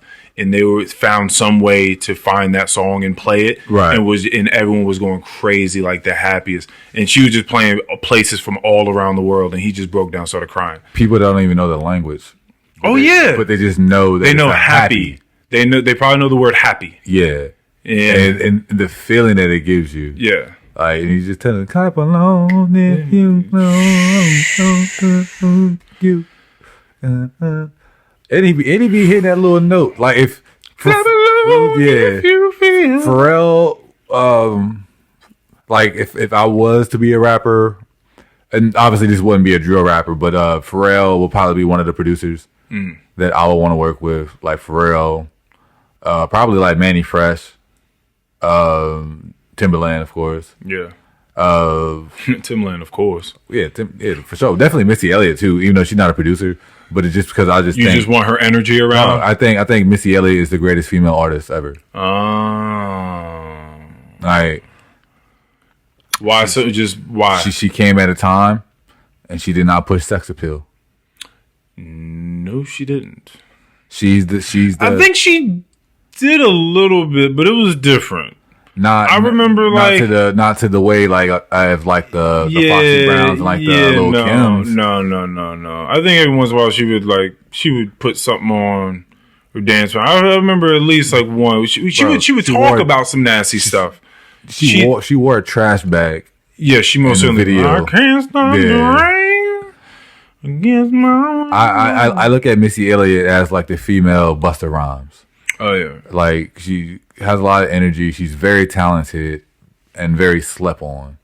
Yeah. But like I think of her as, I mean, it could have been Lauryn Hill if she had more than one album. But I think Missy Elliott, just because, bro, she had the little white girl from the goddamn Disney Channel in her music videos dancing. Right. Yeah. The Mike Superstore show girl. Yeah. She really gave her a huge bump. Yeah.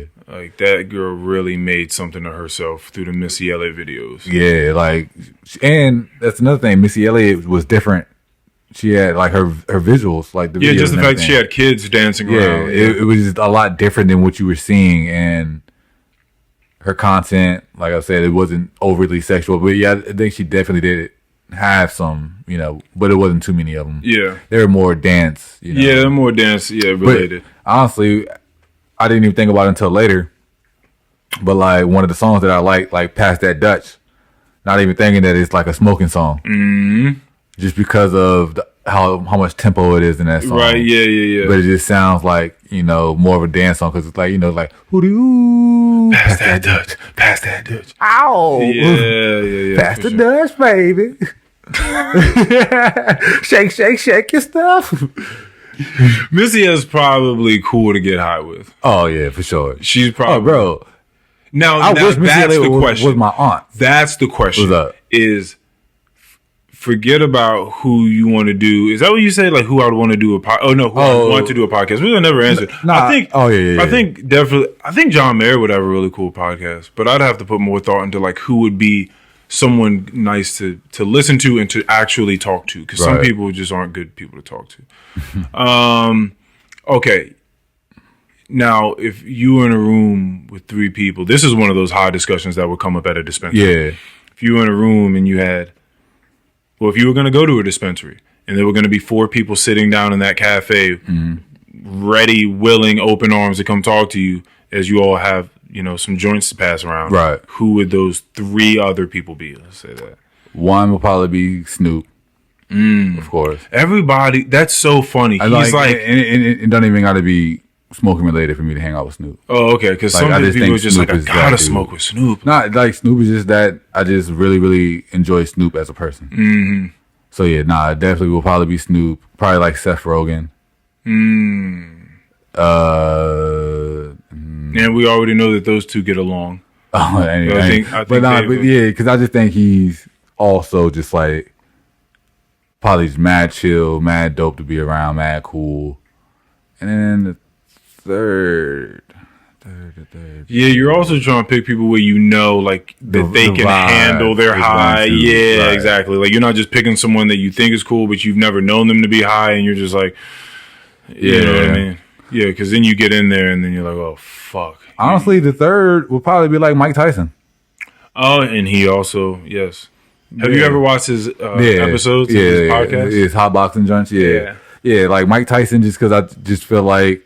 I'll probably be scared as shit the whole time I'm there. That's funny. But like, I could replace Mike Tyson if I thought of someone else. Yeah. Like I could be like Mike Tyson, Jonah Hill. That's a funny conversation. You, Mike Tyson. You, Mike Tyson, Snoop. Who is the other person you said? Seth Rogen. Seth Rogen, right. Yeah, I want to say, because even if it wasn't Mike Tyson, it could be like a Jonah Hill. Because I fuck with Jonah Hill as well. Yeah, Jonah Hill's probably pretty funny. Yeah, and he just gives me that. He's gonna be mad chill, like Jordan Ellison kind of vibes. Yeah, I know what you mean. You know what I'm saying? Like very, mad funny, mad cool, mad chill. So that's why I feel like if Jonah Hill was there, but I didn't want to say Wiz because I don't look at Wiz as being like. I feel like Wiz would be cool to hang out with, but I don't think he's funny. Oh, you're looking for like a really good... if I'm going to pick, I'm going to have the time of my life. That's true. You do want to like a really good time. But that's kind of the thing. It's like, when you think about having a drink with someone or having a smoke with someone, you think about what having a drink with someone is, what smoking with someone is, and like what that makes someone do. I've seen Wiz just have conversations high. Yeah, it's like, I don't necessarily want to do that. Nah, because like, at least with Snoop, I know that we can play Madden. We can play 2K. We can watch UFC. Right. We can do a lot of things, and it's going to be a lot of fun because he is going to make jokes out of whatever it is that you're doing. And same with like, I've watched things of Seth Rogen, and he's mad funny, and well, they're both comedians, so they're going to have something to throw out there. And for the Mike Tyson part of it, that nigga is just wild, so you just know some wild shit finna happen. Yeah, he talks about a lot of wild things. He thinks about a lot of wild things. You're right. I think I would need, now that we're breaking this down, I would want a comedian around. But then I'm also going to want, like, I think I might want, like, a philosopher or some shit around so I could sort of fucking talk to that person, too. Right. Like, I need a few different... I definitely need someone that's going to make people laugh. Right. I just don't know if I need like only one of those. Yeah, if I can get Cat Williams in that mix, I'll probably throw him in that joint too. Just off of pure, because I just know you're going to be funny. Right. This was like that that Instagram thing or whatever that was floating around a while ago that had you picked, 9, I think, comedians. Like it was like if you got to pick 2 to be on your team to make a team of 3, who would you have in a roasting battle, which is key. Right. And there was like Eddie Murphy, Martin Lawrence, Cat Williams, Bernie Mac. Who else was there? Did I say Dave Chappelle? No, you didn't. Yeah, Dave Chappelle was on there. Steve Harvey. I think Cedric the Entertainer. Cedric the Entertainer was probably on there. Was D.L. Hughley on there? Yeah, I think he was. Because he's the king of comedy, so they're always going to put him on one of those. Who else might have been on there? Eddie Murphy was on there. Did they put Mike Epps on that shit? Chris Rock was on there. Yeah, Chris Rock was there. Yeah, Mike Epps may have been on. I can't remember. I don't know how many people we just named out of it. But out of 2, what are you? I'm going Cat Williams, Bernie Mac. It's an easy choice. Oh, Kevin Hart was on that list. Oh, jeez. Yeah, I'm just saying he was there. Yeah, like I'm not picking him. Kevin Hart came from a place of being short in life, and so he kind of came up like a lot of them did, where you have to like make fun of people. Yeah, and I've seen Kevin Hart in roast, and like he's quick on his feet. He most certainly is. Like he's good. He's quick on his feet. Some of these other people like Bernie Mac. Yeah, I'm going Cat Williams. I watch him annihilate that lady on the fucking radio. Right. And I just know that he is quick with it, and he don't even be trying to be funny. More so of his voice and how he delivers things. Yeah, Steve Harvey, he found God. You can't be as funny. Yeah. You can't be as funny anymore after you find God. So you just can't. Bernie Mac, if like Kevin, I'm sorry, Cat Williams. That's a for sure. My second one could even be Bernie Mac, or like. What Dave Chappelle is this? Oh, it has to be whatever Dave Chappelle you can choose. Like, but that's how I feel about any of them. Like, I have to choose them from an era. Right. Yeah. You have to choose them from. I'm talking about Def Comedy Jam, Bernie Mac. If I am to take him, right. If it's Dave Chappelle, because also D.L. Hughley is also pretty good at. I don't like him. He's not one of my favorites as a stand-up comedian, but I've seen shit of that nigga just roast motherfuckers in the crowd.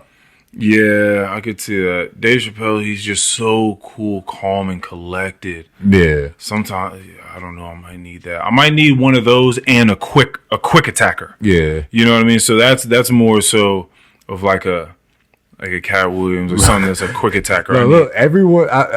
A lot of people on that post when I read the comments, a lot of people said Cat Williams. Yeah. Because you just know, like, is there something about this nigga? Like how you just said about Kevin Hart growing up being short. He grew up short. Right. We've watched him he dissed the Young Guns. Oh, yeah. And probably ended their career because I don't think they had no better loves after that. There's no better love. Getting dissed by a comedian on a rap track is crazy. In your lane. As a rapper is crazy. he pulled up on your block. Got the game on the joint. See, that's the thing. Whatever I do in life, like I do now, like I don't want any smoke with anyone. I don't want any problems. I don't want anyone, even though as you get successful, it probably just happens. I don't want anyone trying to sabotage what I do, right? For any reason. That's a wild game to get into. You don't want to have to look out for your ops. Where you're actively trying to sabotage someone else's career. Yeah. That's a real fucking thing. I've seen it happen. I've been a part of it's the worst feeling because like looking back on it now, it's the grossest thing ever. But I've been a part of bouts with it's really just like this one other guy in particular where we would try to cock block, like where we try to get the other woman to not. And the only reason this happened is because I started hearing shit. Like, from people, like women I was trying to have sex with back in the days where I was just trying to have sex with women. Right. And they were like, oh, yeah, but I heard you and this other girl. Like, so I can't do it anymore. I'd be like, how the fuck did you hear? Like, in my mind, I'm like, how the fuck did you hear about that? Like, no one was supposed to know about that. Right. But so-and-so knew about it. Fucking Lucas. Gucci belt. Motherfucking Lucas told you. Hey. And so after I learned that, I was like, why would you do that? Right. Why would you do that? Like, it was just like a nasty game. That nigga said, That's when I became knowledgeable to dirty Mac. I was about to say anything goes when it comes to the pussy. Craziness. But yeah, so trying I sell my soul for the but pussy. actively taking your time to walk around and sabotage what someone else has going on is crazy. But like, I can't get to that. Now you got to get the information. Like, how you know Earl trying to get with her? Unless Earl told you that. That's what I'm saying. Yeah. Hold up. You already knocked off one of my joints on my list. Let me see what's on my list. Oh, you got her too on your list? Work. Nah, I'm getting this one before you. But work is a nasty place. Like knowing that you feel like you can't necessarily succeed unless this other person fails. Like if you have that mentality, like there's only but so many spots. Right. And I need this person to fail in order for me to succeed. Right. Like now what do you do? Where you're in a place when you're like, well, fuck it. Like, I mean, this is the game, right? Like I gotta fucking see. I'm trying to feed. Oh, that is true. Yeah, that really happens. People look at it different. Yeah, like people don't just see just the fact that even came to your mind. You're just thinking, just make what you make, do your thing, right? And like if people like it or whatever, like the niggas playing defense. Then yes, as opposed to you just focusing on what you do, right? In working on that thing and trying to make it better, you're in your mind like, I have to play defense. Like, I have to fuck up what this next person has going on in order for me to succeed. I can't succeed without doing that. Right. That's a lot of people's mentalities. I forget that. Yeah, man. That's called hating. That was a culture. Hating. Was a thing. Yeah, 100%. Yeah. I'm glad that it dawned on you the way that it did, because it means that your mindset is so far removed from doing some shit like that. You're like, what? What are you talking about? Like, yeah. Dog, it's just, niggas out here playing defense, bro. Yes. Okay. It's so nasty. So niggas is out here but doing it with careers. Yeah. That's weirder. Gary Payton with the career, nigga. I'm gonna stop you from advancing today. Like, bro, like you can be in real corporate environments because I'm in them, and people will be talking to you, and you have to be very weary of like what it is they're asking you, what they're talking about, because you have to know if someone's asking you information for like some ulterior motive. Right. So you have to like really be on your P's and Q's and like be looking at people when they're asking you questions like, why the fuck are you asking me that question? Like, what are you trying to? Right. Yeah, like what do you like? Why are you just trying to get me to talk shit about someone, or like what? You just gotta like people just try to get you in some shit. Right. And what I've told other people is then they'll put it in their back pocket. They don't use it immediately. Right. But they just know when something comes up and say, this is one way, so it doesn't have to be so vague. Someone will come and get you to talk some shit about someone. Right. Like, oh God, so-and-so again today, man. Like what do you think about them, right? Like they try to get you to talk about some. Then if you do say some risky shit that you shouldn't have been saying, they're like, oh yeah, I know, right? Now they take that and they're like, oh yeah, they take that. And then if they ever need to pull that card out, and a reason why they might need to pull that card out is because now they're in trouble with that person. Right. For any reason, to say that person is a superior, they're in trouble. In order to pledge their allegiance, their loyalty, and show them, hey, I'm actually an asset to you, they'll be like, well, you know, I heard such and such is talking shit. They'll bring it up, and then that way now the person's looking at you like, what the fuck? And they're supposedly now looking at that person, the snitch that came and told them that information is, oh, this person's loyal to me. Like this person's telling me, although they ought to be looking at that person like, nigga, why are you coming and telling me this? Right. Like what sort of, because people that come and tell me that sort of stuff, I'm thinking, why are you having so much conversation with these people about this sort of thing? Like, why are you even in the mix of this? It doesn't make me trust you. Yeah, I was about to say, what kind of games are you playing, and what makes you think you won't do this to me? Yeah. Like, if you're doing this to other people. Fabulous had a great line. Keon used to say it to me a lot. It started out the beginning of one song. He was like, he started off with a laugh, like, don't come up to me and tell me about all these niggas and how they feel about me and all of this. Tell me why they feel so comfortable telling you. And then the beat drops and he starts rapping. But that's a good way of looking at it. Yeah. Like, you hang around a little bit too many people that are like talking shit about me. Like, what are you doing there? Right. Then, you know? But yeah, people definitely sabotage careers because they're trying to get ahead and they're like, man, this person and me and this other person, we're all in line for this thing. Like, how am I going to get forward? And some people, again, have that driving force. Right. Same reason why I'm not going to propel past a lot of people, and I know this, is because your skill level is only going to take you but so far. Yeah. Like, you can be really good at something, but unless you want it, you got to play that game. You have to, like, really want it. And there are all these other people that want it so badly. Yeah. Like, they want to move up so badly. And they're willing to do that. They're willing to do all that fuck shit that you're not willing to do. Yeah. So they're going to win. Like, that's kind of how it goes, unless you find, I don't know, like, some other way where people really like honesty and, like, nobility and integrity, and they see that in you, and you're like, you know what, you're not like the rest of these fucking people that are coming and telling me all these things. You know what, I'm gonna promote you instead. Right. Unless you get that, but for the most part, it's the people that really, really fucking want it. So yeah, they're gonna try to sabotage your careers. I've seen it happen. I've actually seen people try to do that. Like, damn, nigga, we can all eat. But I guess if we got one spot, we both going to it. It ain't like playing sports where we can go play one-on-one and I can bust you open. Right. That's the thing. It's not really who's better. Yeah. It's like who wants it more. Right. Who's willing to go all out for this. Yeah. Who's willing to reach that next level. Who's willing to throw away friendship. Which is why, that's a fact though. Which is why when you have said it, I have said it, RJ has said, anyone that's working somewhere, and if you've worked there for, let's say, 3 or 4 years, right? That's probably more than enough time for this to happen at least twice. You're working amongst people, and some supervisor or manager leaves, and then someone that you've been working alongside is going to move up into that position. Right. We've all known the people to move up, and very rarely is it just like some cool dude that really didn't really want it. Right. Unless it was like necessary that they just put someone in that spot. Right. It's usually someone that wants that fucking position. Yeah. That's doing things for that position, and they're doing things for that position that you don't even know that they're doing. Yeah. That's how deep into it that they are. Like, they really fucking want that thing.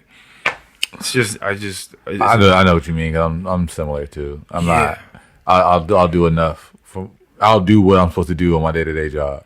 Yeah, I don't want to be a part of like all that minutia, all that talking shit, but in the coffee room, in the break room. I don't want to be a part of any of that. You don't want to be chatty patty. No, man. Like, someone told on me recently. Hey, but you do know snitching is cool now, bro. That's the thing, come on, bro. Why you think YSL going down? Oh, right. Yeah, snitching's hot these days. Yeah, like someone told on me, and I haven't been told on in a long.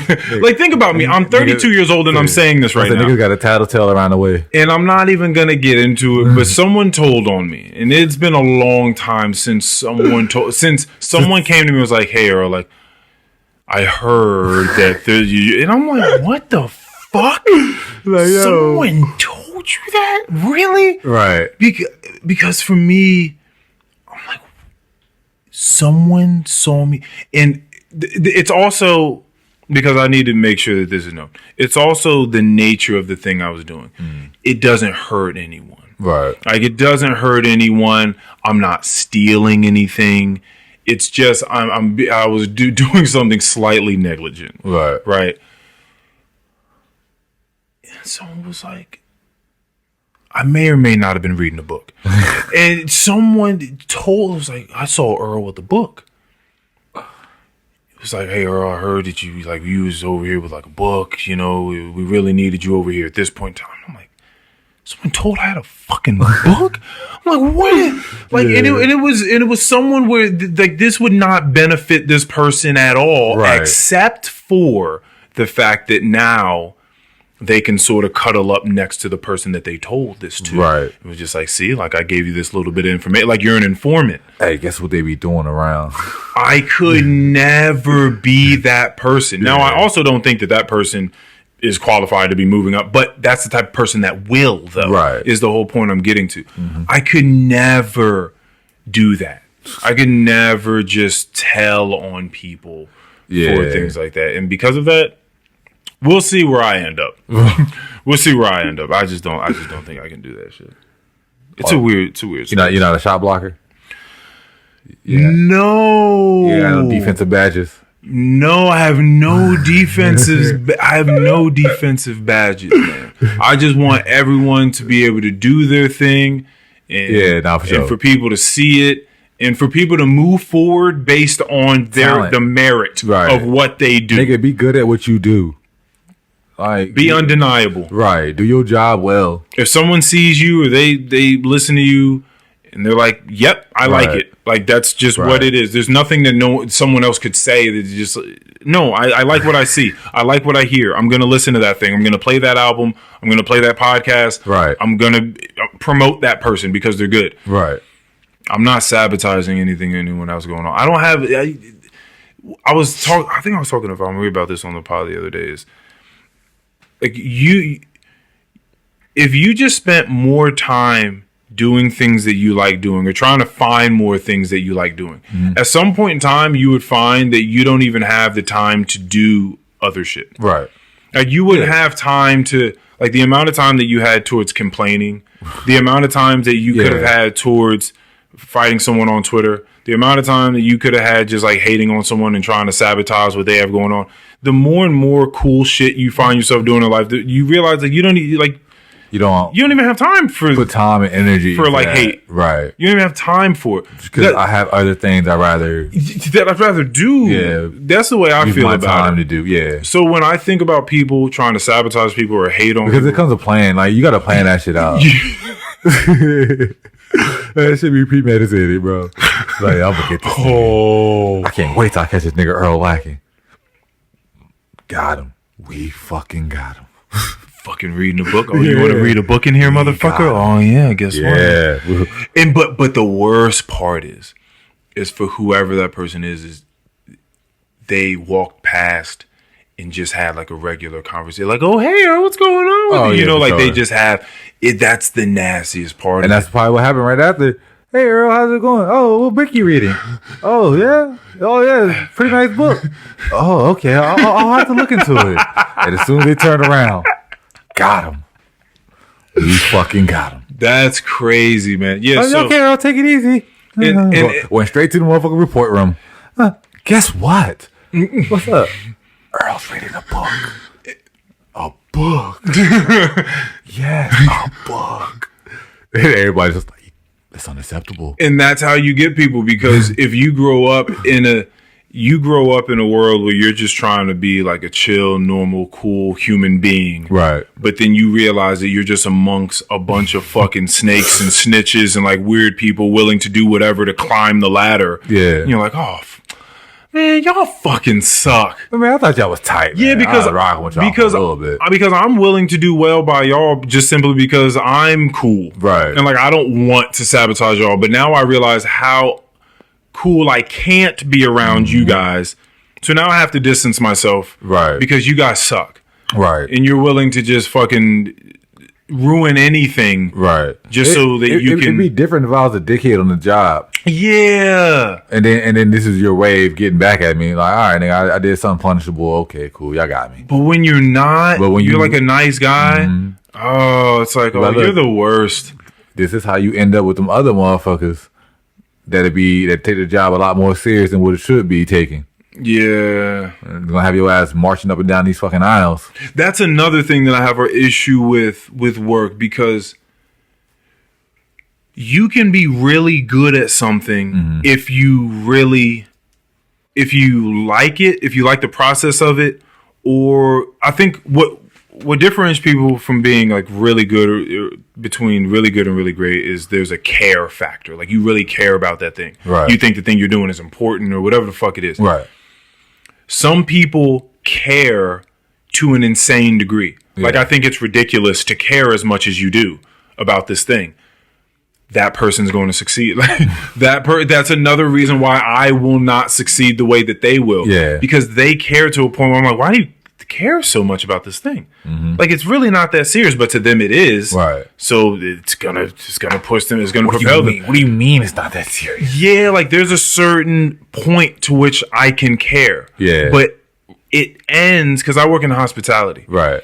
So I care about the human experience. I care about the fact that maybe a human got a ton of money working really, really hard. So they spend a lot of time working hard to make a lot of money. Right. Okay. So that's the first step. And then they get them and their family and they come spend time where I work. Right. That's cool. And I get that. And because You're spending a lot of money with all the time that you spent. I respect that time that you spent to make the money. Right. And because I respect your time, I'm going to now try to do my best to make your life here awesome. Right. Because that is my job. Right. I stop caring when you become an asshole. Yeah. Like, as soon as the person's a dickhead, I no longer care. And so that's... because, now you have an idea, like, you're probably not a good human, so why should I be good to you? Yeah, because my thing is, like, I get, like... Maybe your experience isn't to the height that you should think that it is, paying the money that you're paying and where you are and all this sort of stuff. But ultimately, you're blessed. We're all here. There's no war taking place. You're not hurting at all. You probably just have to wait an extra 10 minutes for something. Like, you're slightly inconvenienced. And humans have errors and make mistakes. So now we're just bringing this back into perspective. And it's like, now you're being an asshole. Yeah. Right. That's all it could come down to. But there are many people that care past the point of them being an asshole. And even when someone's being a fucking asshole and they're saying rude, mean, nasty things to the person, to the employee still cares a lot. And it's like, I'm so sorry, man. You know what? We're going to make sure that we get the... I can't bring myself to that point. Like, once you start being an asshole, now we have to have a real conversation. Hey, you know how I feel when I be out there refereeing. Oh, right. Oh, nigga, here now. Oh, nigga, here now. Yeah, you're right. You've almost been in a... I mean, because it could have gone that way. Oh, yeah. No. Being a referee for kids football and almost getting into a fight is crazy. Yes, because these parents think they can talk to you a certain way and they'll walk down on you. They'll walk down on you because they expect you to act a certain way. But once you get into defensive mode, and like one dude, I remember he was like walking towards me like mad aggressive. And I was just like, yo, shut your bitch ass up. And look, RJ was standing right there too. And he kept coming. He was like, oh, what'd you say? I was like, yo, shut your bitch ass up. Yeah. And I never moved like from my position. He backed down then. So, but like, it's like they think they can just walk up on you like I'm not a human. Right. Like, yo, bro. Because you got that whistle around your neck. You know what I'm saying? Like, look, I don't have to do this. Right. I do this because somebody got to do it or your kid ain't going to be able to play. Mm-hmm. So I do it for you, but I also do it for this little bit of money that I'm getting. Right. But this money also, this little bit of money I'm getting, I don't need, and I ain't signed no contracts. Right. So it's not stopping me from fucking you up. Yeah. If you come and put your hands on me. Right, for sure. Like, and y'all not going to talk to me any certain way that y'all want to talk to me. Right. And the thing about that is the people that run the league, like I've gotten into it with parents or with coaches, and I'm like, look, I do well refereeing. I don't do well if you gonna disrespect me. I'm doing something out of my time on a Saturday, and I don't have to do this. You not about to stand back there and tell me that I'm cheating some fucking kids. I have no idea who these little niggas are. Oh right, yeah, that's the thing. That's the main thing, right? Is you're cheating the kids. Like they love saying you're throwing the game. You're throwing this little league game right now, bro. I don't know any of these kids, bro. If I go back around the way to where I'm from and bring them kids out here, they're gonna wash y'all. So even if I was refereeing these games, it wouldn't even be necessary because they're gonna wash you. The fact that you go through that and these are kids. Yeah. One is wild that the parents are so amped up. Yeah. About it. Like scouts are watching their kids. No one's out there but them. The parents. No one's out there watching these. Yeah. That's weird. But then I just think about the level of pressure that actual professional referees must go through in life. Yeah, because that's the $1 billion industry that they're fucking with. They must get because now for them threatening calls. I want to say now for them letters. It's not even within the game and the people on the sidelines or the coaches or the players. Those are probably the most respectful people to them out of any person. Because now if you make a bad call, somebody might have bet their fucking house on that game. Man. And now they done lost everything. So now they're probably coming to the refs. I feel like someone has to look this. Has anyone tried to just look up referee deaths? And around how many referees die? I never thought of that. How many professional referees. No one is looking at referees have died. They're talking about how much do they get paid. Yeah, I want to know if it ain't. Yeah, I know they get some money. Don't know that much. They get paid for that. Yeah, because I'm assuming. I mean, players have been. I mean, remember when Tony told us that the Lebanon team had gotten bombed because they like missed the game. They lost the soccer game. Yeah, missed the goal. And then Cuz pulled up to the practice field, threw a grenade on that joint, bro. Imagine being at basketball practice, you just see a grenade just coming rolling in the door. Oh my god.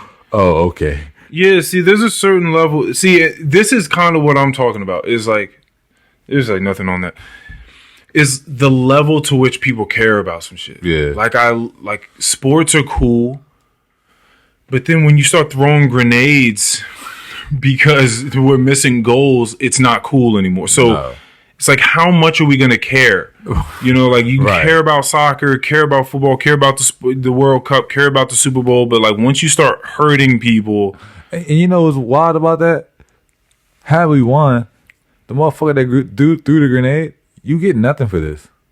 No. Bro, you not a part of this team. Well, again, unless he's the type of person where... Unless he bet some money on it. He's betting wild money. And he just realized, like, oh, shit, I lost everything. They're going to come kill me. Well, I'm going to go kill them before they kill me. That's the only thing I could think of. Because it's like, why else? Unless it was a government thing. Like, you know, like the government's like, oh, y'all embarrassed us.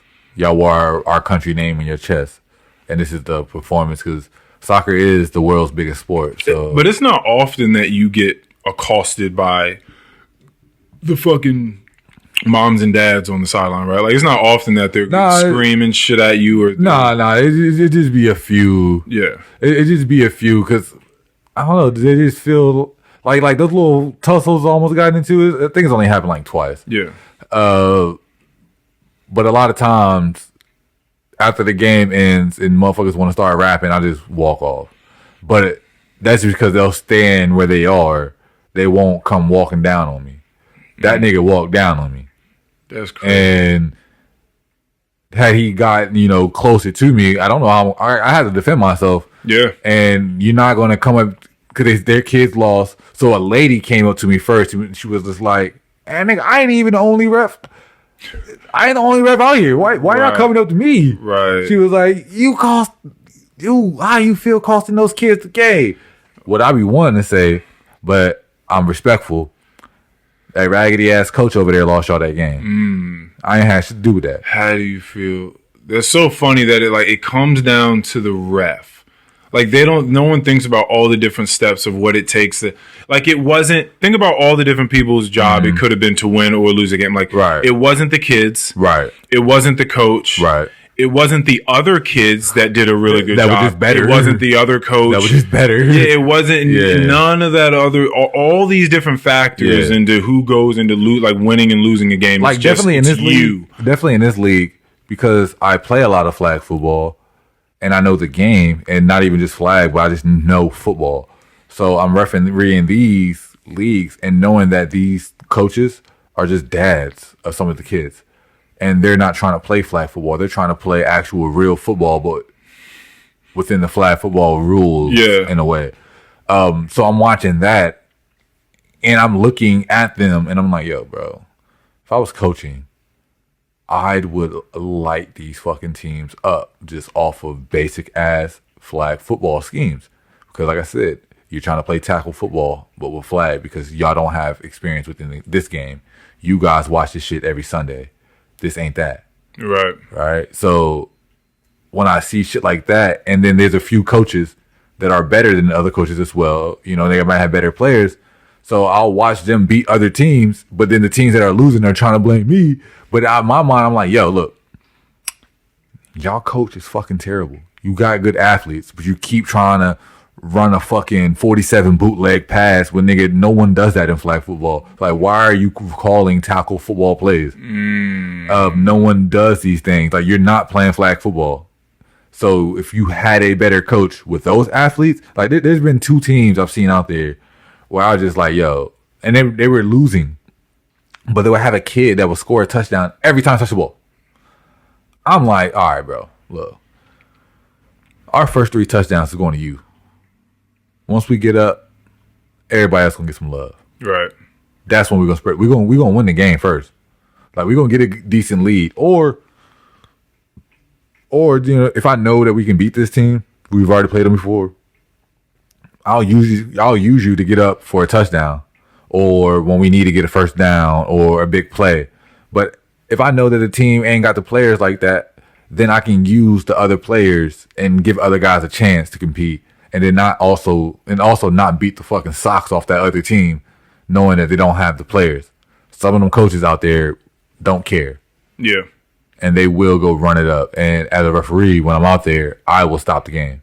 Like, if there's time left and I see that the team has the ball and they're trying to go down and score, I will say that the clock ran out. Oh. It could be 3 minutes left on my clock. Let's say that the losing team has the ball and it's like 3:30 left or whatever. And I know that they're losing, so I'll let them get a play, and then I'll call like a 1 minute warning. Even though there's still 3 minutes left, I'll stop, I'll blow the whistle, and I'll say 1 minute warning or whatever.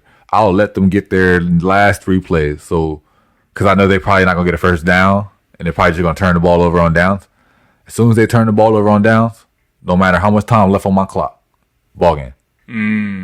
If the score is bad enough, they don't know how much time is on the clock, I run the clock. That's interesting. I'm not gonna let y'all run this shit up on no kids either, because it don't be those kids. It be them fucking dads with them fragile ass egos that, trying to fill the void in their life and live through junior. There must be a lot of that going on. Yeah, it'd be a lot of that. So I'm not one of those referees that's going to allow that shit to happen. Not on my field, you won't. Right. Now if y'all in a shootout and it's a good ass game, then obviously I gotta let it play out. But if you already up 3-4 touchdowns and you didn't take if you took your best players out and you have your substitutes in, that's different.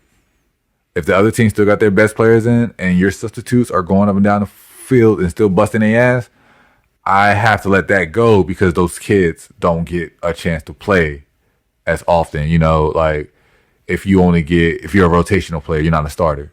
You only get a few plays a game. But now you're getting extended playing time because you guys are up enough that your coach feels comfortable giving you extended playing time. Okay. I have to allow that game, because you could tell who these kids are by looking at them.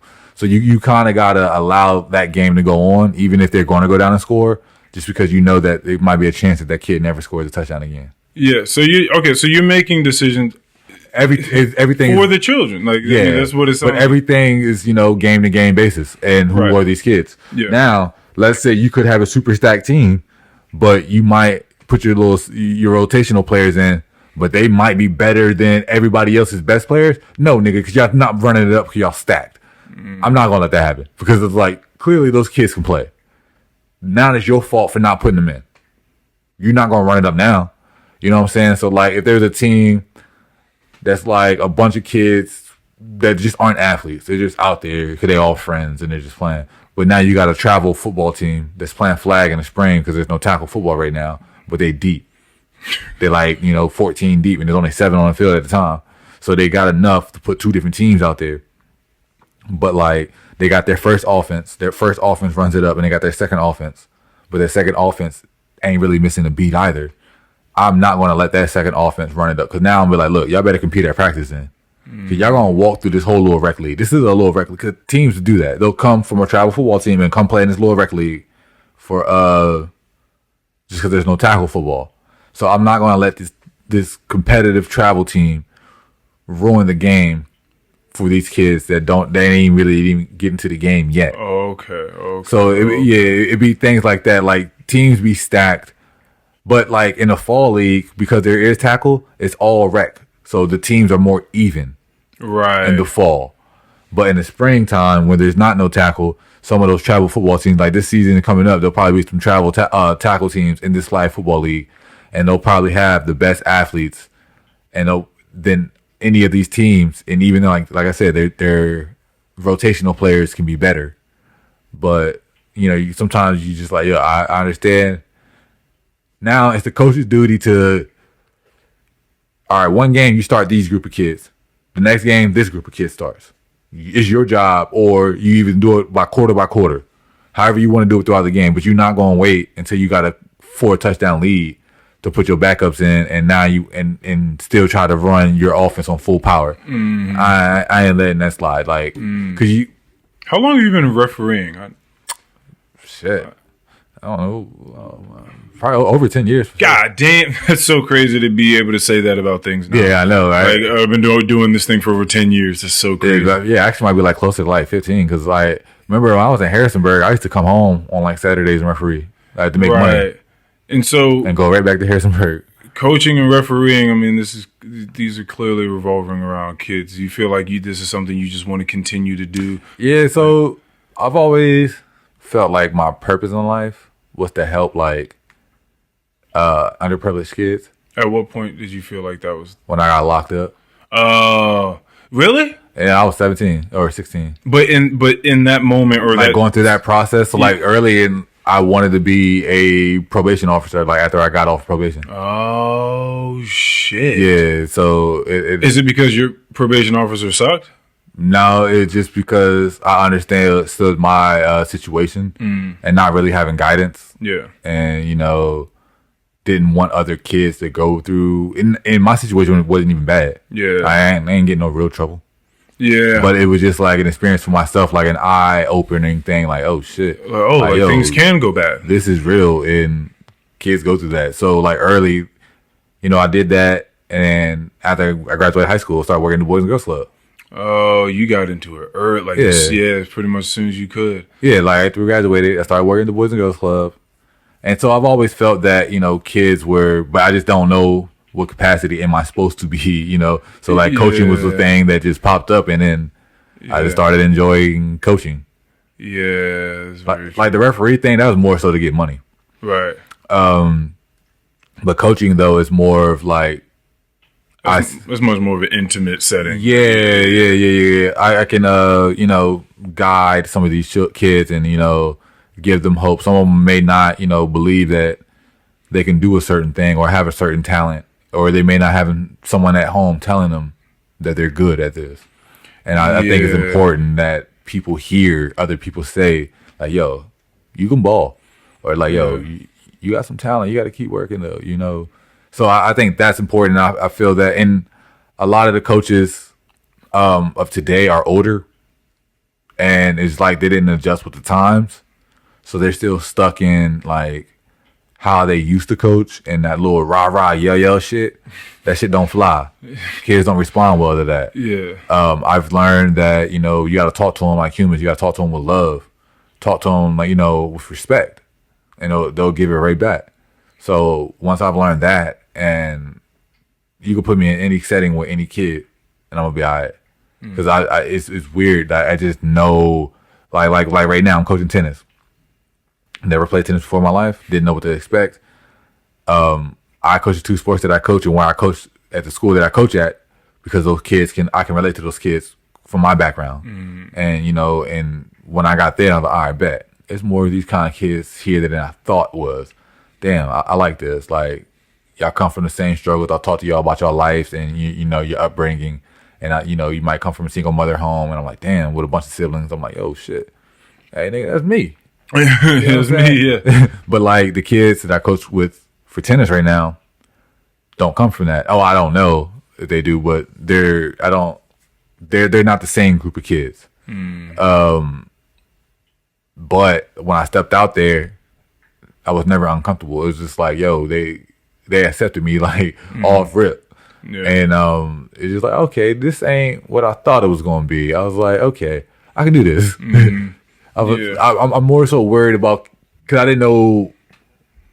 One, I only thought it would be like 2 kids that came out there to try to play tennis. I was like, who the fuck playing tennis? Definitely at this school. Yeah. But I forget that the school is actually an IB school. So there's a whole different side. What's this called? IB. IB program. I don't know. All I know is some smart motherfuckers in here. Oh, okay. Yeah, so I forget that the other side of the school is that. So like the bad rep that this school gets, they call it a ghetto school or whatever, but there's a whole nother side where the academics is actually like They have the whole ROTC program. There's a lot of kids that come to that school just to be in ROTC. Yeah. And the IB program, I'm guessing, is actually one of my favorite kids. He's a sophomore. He takes a bunch of AP classes, but he comes from like a similar background as I do. Like, he's funny as shit and he's wild. But he's in like that. So like going to a school like that where you have, when you go play other places and you hear the stereotypes that they talk about your school, oh, they're going to come fight, oh, they wear this across their chest. And then like you notice that referees treat you different. Yeah. But when you get to know these kids on a different level and you understand that like, yo, people judge y'all just because y'all attended school, but y'all really ain't that. It's like, it's weird because like the kids of today get judged for some shit that motherfuckers did when we were in school. Yeah. But these kids ain't those kids. Like, so, like as a coach, from a coaching side that also referees, it sucks when I go to places and I don't like playing that, oh, blame it on the ref shit. But there have been times where I've gone places and you're like, all right, bro, this is kind of ridiculous. Yeah. But when you talk through coaching circles and other coaches at other schools and things, they'll tell you that people don't think very highly of my school. So yeah, I know. And so when we go places, we go play games, I have to let my players know that. And I don't think that should be a thing, a conversation that we have to have before. That is a wild conversation. Like, look, the school name that's displayed across our chest, we're not going to get certain calls. We're going to get certain things called against us. But we cannot allow that to slow us down from, what our mission is. We can't complain about it. We just have to, know that these things are going to happen and try to avoid these things. Like for instance, like our center, like, yo, you're a bigger kid. They're going to call certain fouls on you that they probably won't call on other kids because of your size. So you have to adjust your game so you don't get these calls. Like, because he's bigger, he can stand in the paint and just put his hands up. And one of them little kids can come flying, trying to do a layup and bump into him. And it's not a foul. Yep. But they'll call it on him because he's bigger. And it doesn't help that what reads across his chest as well. So, like, a lot of times in basketball, when you look up at the fouls, our foul difference is it's ridiculous, crazy. Bro. That joint be ridiculous. And be like, yo, bro, like, look, we not ass like that. Like, come on, man. Yeah. Like, we can play. Our kids are coachable. We're doing the same thing that they're doing. They're attacking the rim. We're attacking the rim. We're getting annihilated at the rim. They're getting little touch fouls, but you guys are calling everything. Like, it got to the point this year that referees were blowing their whistle before the foul even happened. Like, anticipating the call. Oh, shit. Yeah. So, damn. Bro, there's quite a few things that's happened in this past That sounds ridiculous. Yeah. You can't do that. Now it's throwing off the whole rhythm of the game. Like, you anticipating the call. Bro, there was a time where a referee called a charge on us, and the charge never happened. Oh, yeah, no, that's crazy.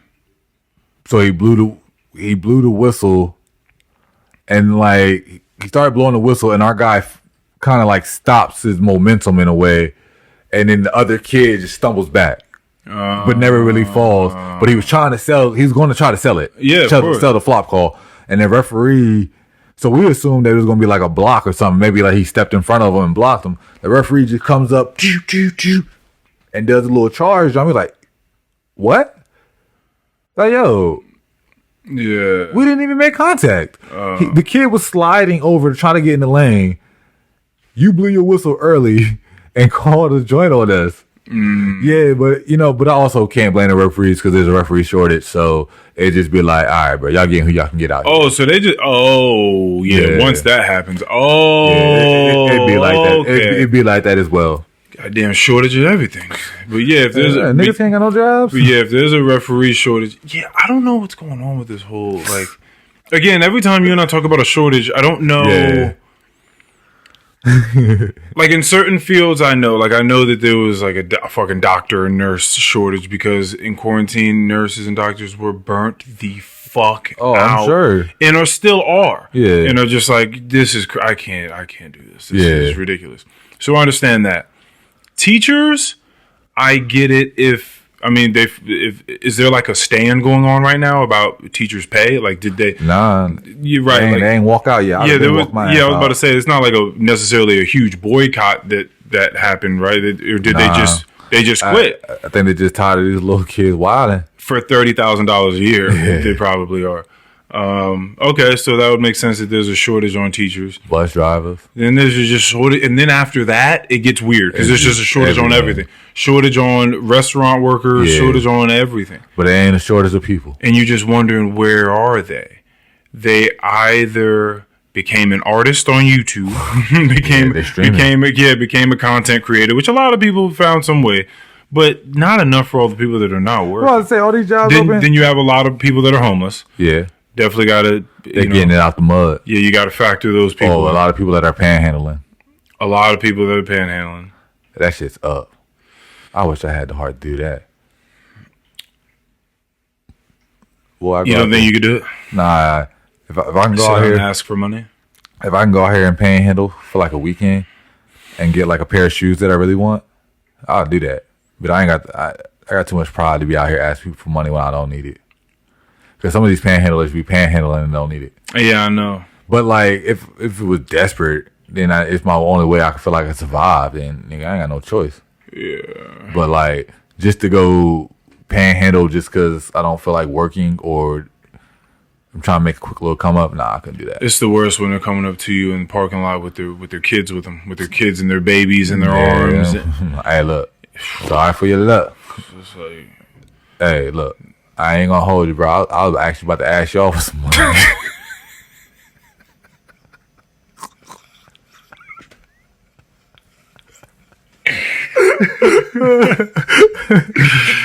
Oh man, that's tough. That's what you got hit the niggas with, but like that's tough. And so yeah, what you want to do is you want to try to keep all these kids off the street. Yeah, you want to try to keep them. Sure. But no, I believe you. I think that it is important to have someone tell you. Even as adults, you assume that people know who they are. Right. So like if you look at someone and you see something in them, you just kind of think, oh, they know it. Mm-hmm. Like they're them and they're an adult, so they know it. No fucking idea. Like they have no idea. Like that time that I told you that you were witty. Right. For the first time. And you were just like, oh. Now, that was a couple of years ago. It wasn't that long ago. But it wasn't that long ago. Yeah. And that's the whole point. You're a whole adult. Yeah. And it's the first person to tell you that, which is weird to me. Yeah, like, that's a weird thing. Yeah, it definitely does matter to have someone in, like, a kid's corner being like, hey, because after you told me you're kind of good at that thing. Like, after you told me that, I, like, started to embrace it more. It's like, oh, shit. I guess I do got a talent in that. But I never looked at it that way. Damn. All right. No, because that's the way it works. Yeah, no, for sure. Like, oh, this is a thing? Like, this is a thing I can, like, do stuff with? Yeah, it's like, yo, people catch on to this? Like, right. Oh, shit. I was like, bro, because to me, I'm like, a lot of times I do this, and people don't understand what I'm talking about. But I'm just like, you guys know me so well. I never, like, really thought of it because it was just who I was. So the thing is, you are witty, and so you have this talent of being able to just like kind of jump tracks really fast and like get from one thing to the next that seemingly sometimes is just like so far away and you're trying to figure out how you connected these two, but you do it really fast. And the thing is, so when you say people don't understand you, is because you're pulling from a ton of the movies, the films, the music that you listen to. But the more and more you learn about things and you experience things, then you'll be able to just pull, like your bag will be deeper. Mm-hmm. And you'll be able to just pull for more and more things. And then those people that didn't understand you before will then understand like the level of, it's just, that's all it is. Yeah, because I've been able to, like, if I'll say something like witty and somebody didn't catch on, I've been able to go down another avenue. Right. And bring them up the street. Like, hey, bro, this is what we at. This is what I'm talking about. Yeah. And so that's pretty much it. It's sort of like when you and I were watching The Wire. Mm. And I think maybe they were being explained chess at the time. Oh yeah. But I think we were just talking about it overall with the show that you could tell that a lot of the people were highly intelligent. Yeah. But they were just in the hood. Yeah, so like they had to cater their intelligence to like hood strategies. Right. And like, so for the ones that don't know about this chess scene in The Wire, anyway, the way he explained the game of chess was like how people run the dope game. Right. I remember that. You know, you got the pawns, who are the people that are the guys that are running the runners. Yeah, the runners. They're pretty much the runners that go get the drugs and running out to the cars and stuff. The lieutenants were who are the little horse niggas? The knights. Yeah. The knights. Those were the lieutenants. That would make sense. Yeah. And then, obviously, like, what was after that? I think that they used the king as the stash, the stash spot. Yeah, something like that. So like it was like we don't just keep our stash in the same place, do right? We? Like we move it around every week. That's right. Yeah. So it's like showing you how to keep your king in a safe place. Yeah. So that and the queen was like Stringer Bell or some shit. That would make sense. That would be like the top dog. Yeah, Stringer Bell and the Avon. But for that person to know the life that he's living and the life that these kids are living, and being able to adapt and immediately interface with the chessboard and and was be like, able to teach them how to play chess and make them interested in it based off of the street rules. Like, okay, all right, So when we talk about like The Wire, just because of the characters, like someone like Omar, when we talk about Omar, we think of Omar as this ruthless savage, shoot him up, but if you really get deep into it, that's not who he was. He actually had a soul, and he actually had, you know, a purpose. Right, for sure. Like he had a code that we talked about before. Like he felt love. He just didn't kill people for the fuck of it. He only killed people that did bad things. He didn't kill, and he felt very bad about people that, like a working man getting caught up in the street life. Right. He felt very bad about that because he didn't ever felt that like. That man working 9 to 5. Y'all ain't had to do him like that. Yeah, like he wasn't even a player. Yeah, he not a part of this game. Yeah. Like, if you part of the game, then it's fair game. So that's why, when he was in court and it was like, he was testifying, like, what do you do for a living? He was like, I rip and I run. They was like, excuse me, what does that mean? I robs drugs dealers. I rip and I run. I rip and I run. And it was excuse me, I robs drugs dealers. That's and he funny. was like, like a black, like a Robin Hood. Yeah. It was like, he was like, so why you testifying on Bird? He was like, because Bird trifling, basically. Killing everyday working man and all. Shit like that. So right. Yeah, it's very true. See, so that's again, that's your bag. Like you can just quote these films, these series, and movies and all that sort of stuff. I remember telling you that I had this talent at like a young age too. Because I remember telling you like my brother had friends come over, and I don't know why I was able to do this at like 5. But like word from word, like Friday, the movie. Just recite Friday at 5 is crazy. Yeah, that movie came out in like 94. So I was like crazy. 5 or 6. Yes. Something dumb. The explicit version, not the one that aired on TBS afterwards or whatever. My little sister's first words was like fuck or something like that. That is wild.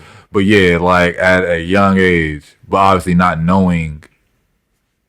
Definitely not like my household. They wouldn't have thought that this was some talent or whatever. Mm-hmm. But like at a young age, just to be able to tell you an adult movie and start from, I don't believe it was word from word, but this is just what I hear from like, I'm pretty sure there had to be some parts that I was fucking up in. Yeah, right, but being able to do what I was doing, I guess. Right, for sure. At that young of age.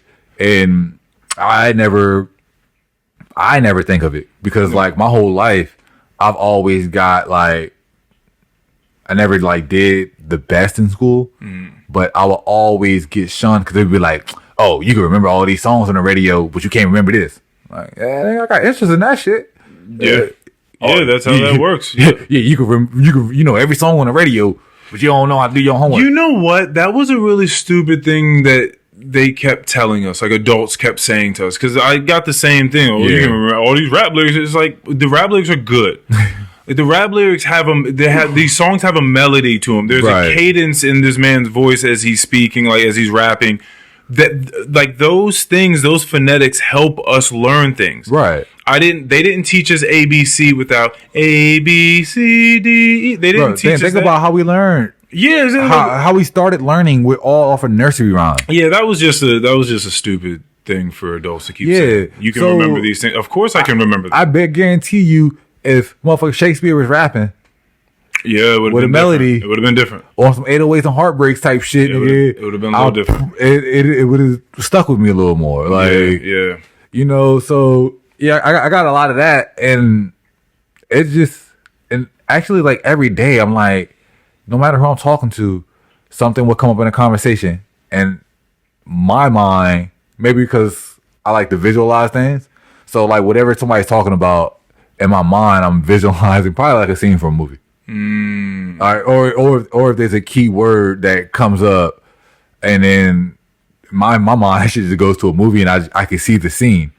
So that's how, like, and even people would text me, and I would send like a video back of like what a response would be.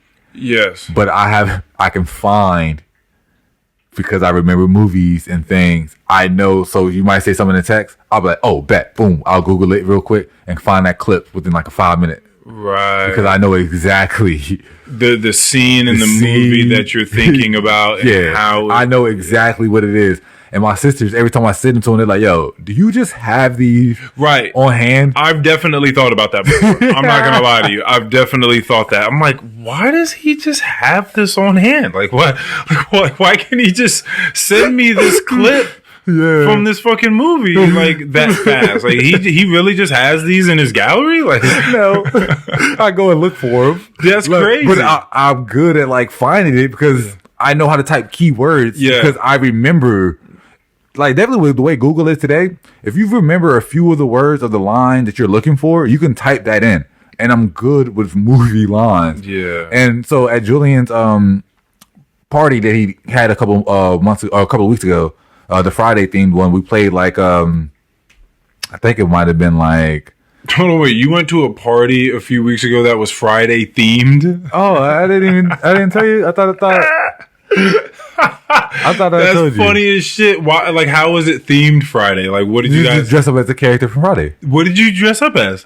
Day from I got the Pinky shirt. That is hilarious. Shit, I'm wearing Pinkies right now. That's funny. But the Day shirt, the pink joint from Pinkies, yeah. I got that from Amazon, and I had like a little skull cap on. That is hilarious. I thought I told you about that, bro. But yeah, they were playing some game. I was playing beer pong. You know, I'll be on the ones and twos. But I was playing beer pong, and like RJ and was playing this other like movie. There was like teams. I think might have been movies. But no, it might have been movies. Might have just been black culture. I was about to say, if it was black movies, yeah, no, for sure. Because like RJ was like, "No, dude, we need you." But I didn't want to play. I was playing beer pong. But as they're asking the questions, and them joints is ringing in my ear, I'll walk up to RJ and I'll be like, "Yo, it's this." Yeah. And then like they may not raise their hand fast enough to get the first answer, but the other team might have, and they might have got it wrong. And then RJ would be like this. And then the other team like, yo, nah, he can't play. Yeah. I can't remember if it was movies or music, but either one of them I'm good with. Yeah. Sort of just like a black culture database. Yeah. Oh, bro, definitely when it comes to the black movies. You're a data center for black culture. Yeah, nah, definitely for the black movies. I don't even know where my love for these like films came from, but like all them joints, I be on all of them. They were in your house. Like, yeah, that too, because niggas ain't had cable, so yeah, just kept getting played. But shit, nah, because like even then though, I was watching low budget movies. Like there's a movie called The Breaks. Is that a breakdancing? Nah, that's break in. Yeah. Come on, now you know I know that one too. That's my shit. That's Turbo and Ozone. Okay, that's what I'm thinking of. Okay. Turbo and Ozone. Then you got Beat Street. Oh, Beat Street is another breakdancing movie, but I like Breaking more. Breaking, yeah, that's a jump. Ain't no stopping. Yeah, that's a nice song. No, that's how I learned that song. And ain't nobody love me better. Yeah, that's how I learned that jump from Breaking. But like my brother Kevin, when he was growing up, he was like a breakdancer because breakdancing was popping. Like he was doing head spins in kindergarten, like in his class. He was getting in trouble for that shit. Yeah. Because breakdancing was popping in this. So a lot of like for me, that's why I benefited at with such a large family and being the youngest boy. I benefited from seeing a lot of people have different interests and different things. So I was able to, take a little bit from everyone. So like you hear me listen to Bone Thugs and Harmony, that was all Kevin. Kevin loved that shit. If I'm listening to like Nickelback or like Creed or something like that, Nickelback. My sister Shelby, she loved like that type of music. Yeah. And that even goes to like Red Hot Chili Peppers and things like that. So, and then like the oldies comes from my mom, and then you know I have my own style that I've liked listening to on my own, like Lil Wayne, like that's somebody I discovered on my own. And drill music. And drill. Like, well, I guess some of the kids actually kind of put on to some of that too. So yeah, no. Based off of that, it's crazy. Like it's actually an interesting thing because like NBA YoungBoy, I never listened to him before, but I always seen him in the media, and for some reason I just hated him. I didn't like him. I don't know why. I didn't like him. I don't know why. Had nothing to do with his 17 children. None of that. Not even his music, because I never listened to his music. Right. I just seen like a lot of people talking very highly of him, and I ain't gonna lie, I'm kind of like a hater when it comes to like the popular thing. I ain't gonna lie, I've always been that way. I don't know why. I don't hop on whatever's popular at the moment. I'll probably come back later when it died down a little bit. But when things are very popular, I don't know why. It just doesn't. It's not intriguing to me. I'm just not going to go run to it. So like even if Drake drops an album, I won't listen to it in the first week. That happened, right? Didn't he drop an album? Yeah, with 21 Savage. Yeah, okay. Yeah. So like popular things like that. But anyway, NBA YoungBoy was just like a massive artist. So then like the kids that I coach in basketball and the young generation, they love NBA YoungBoy. Like, so they play him at practice, and I started listening to him more. I'm like, hold up, bro, little homie got some shit to get off. And I just started, and then I like his aggression and his, you know, the way he raps. So then I started listening to him more and more, and then I was like, okay. But then I started to realize that the older heads were all hating on NBA YoungBoy. At the older heads in music? No, not music, just like fans. Okay. Like myself. You know, like people in our generation were just hating on young boy. Yeah. Like, you know, how the older heads hated on Lil Wayne when we were coming up. Yeah. So it was a lot of that going around. And then I started listening to him. I'm just like, hold up. I can't be like those other people that are hating on this young boy. No pun intended. But right. That are hating on him because his music's not bad, and I'm listening to him, and I'm enjoying this. I'm like, yo, this is something I didn't know that I needed, because I've always been like a backpack rapper kind of like person, you know, Wale, Kanye, Kendrick, Kid Cudi, Schoolboy, like guys that don't, you know, I wouldn't call Schoolboy like a backpack rapper, but he's not a street rapper. Yeah. So like that's the kind of music I've always been into. But then you know, started listening to Young Boy, and then also that's how I found No Savage.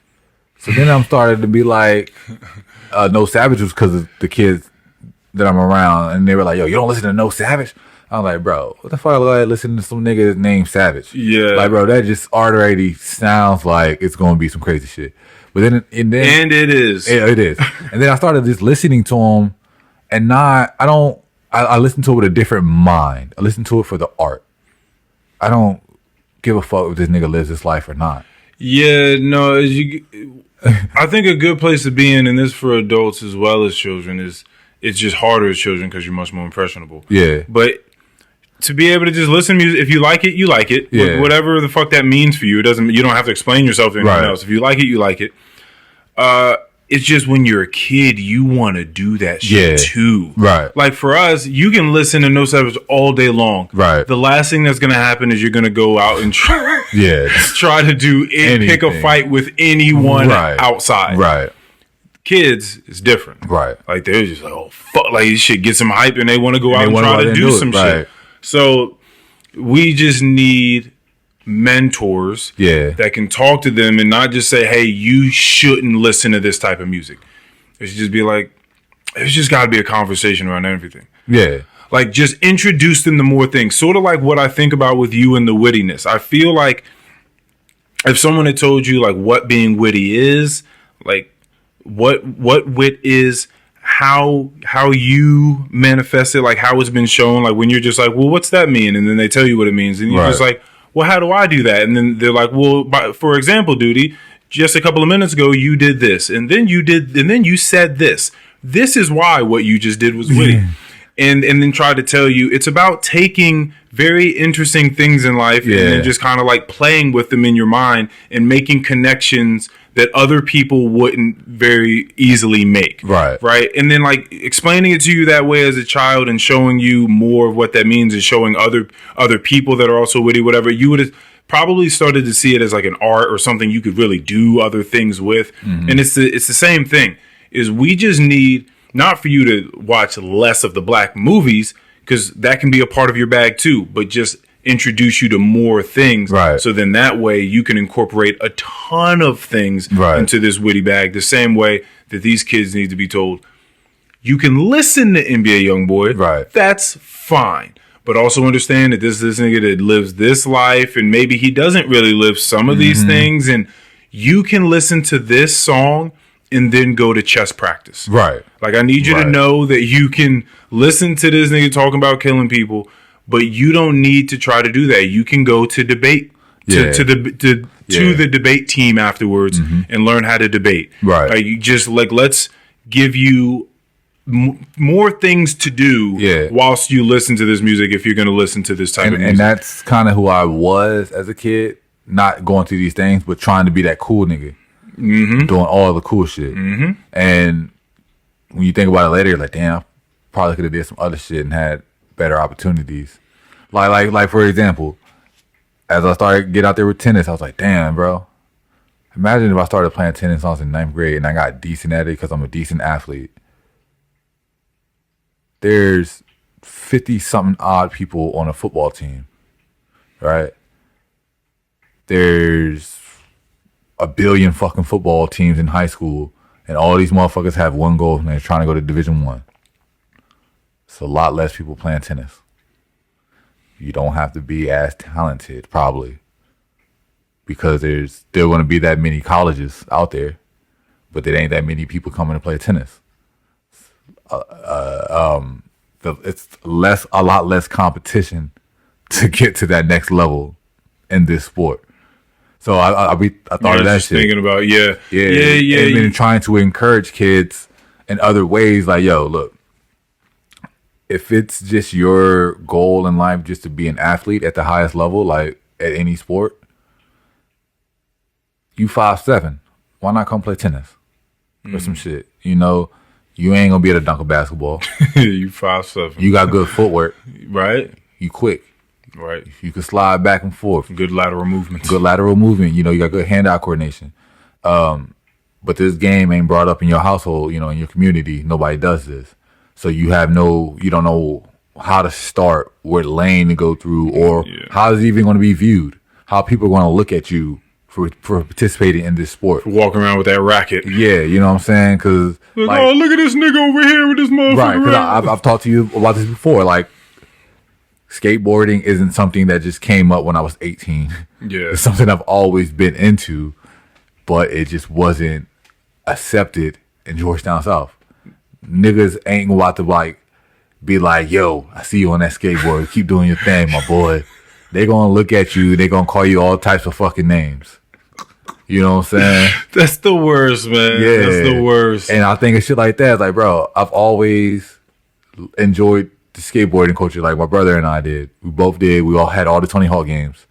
And I think that's also another thing. Like, I think Tony Hawk is like a god in the hood. It's weird. It's weird, dog. Cause like we talk to motherfuckers, people be like, Tony Hawk. You're like, yeah. That's funny.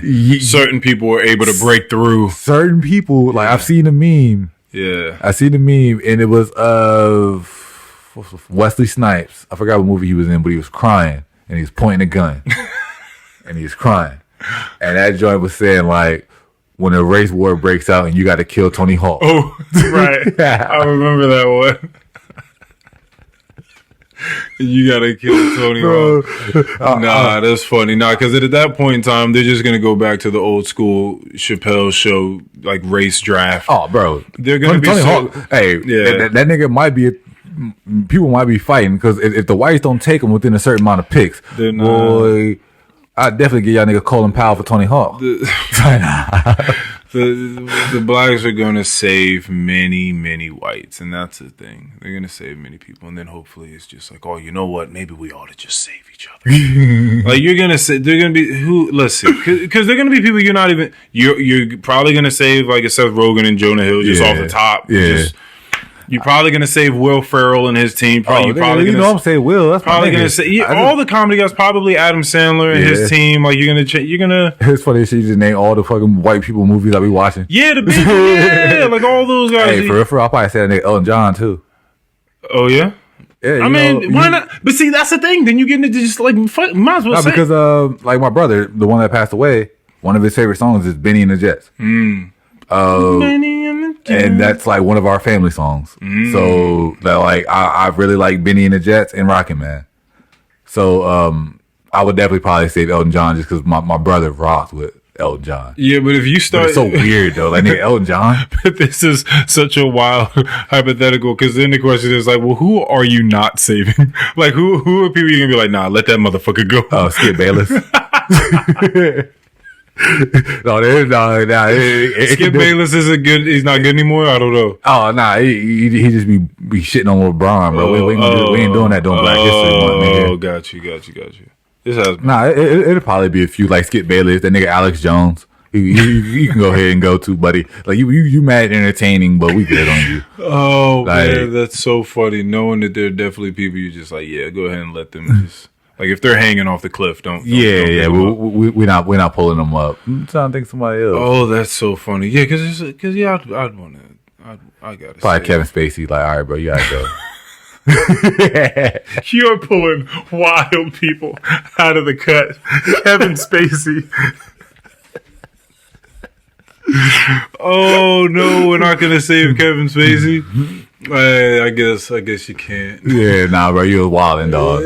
So I'm sorry. I like the show, but you was wilding. Oh man, that's funny.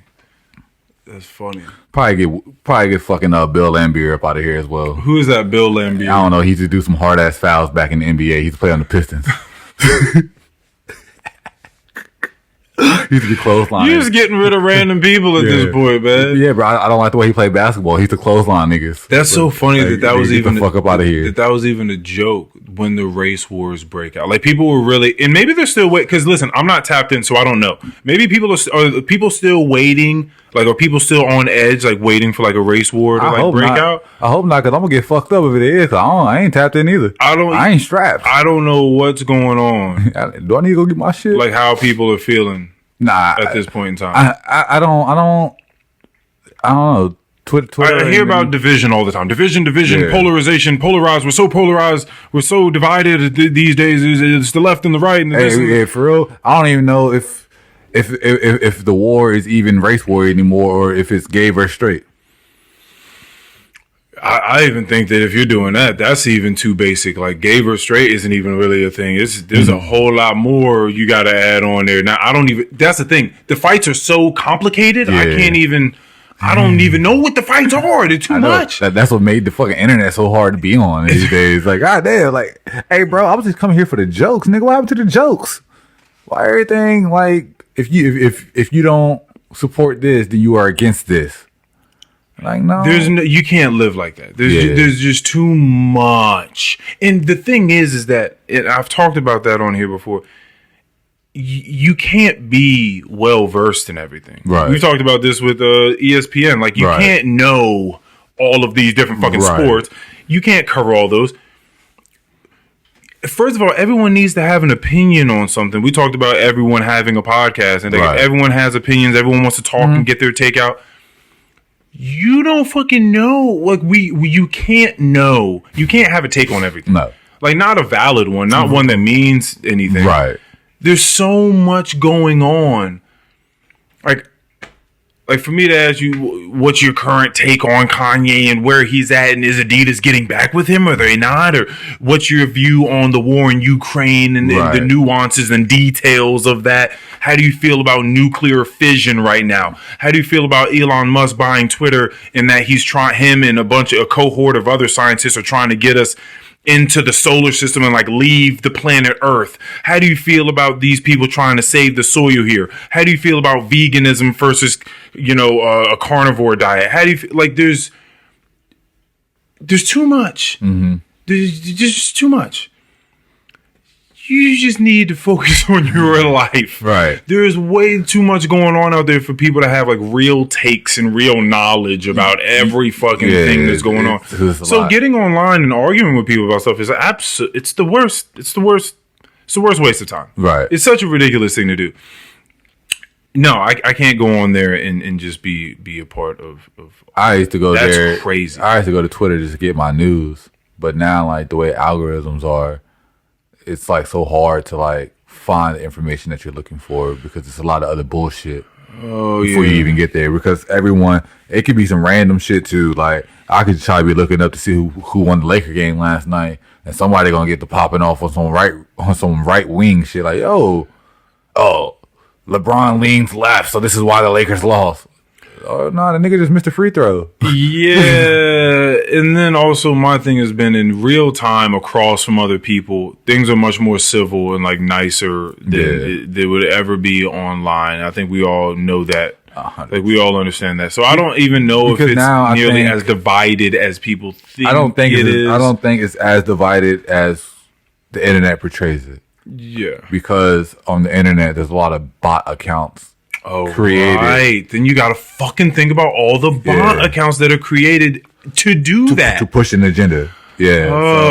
So, they're created just to do that thing and to get engagement and to get people to talk about it. It's got to the point where it's kind of easy to see him out. Like, all right, nigga.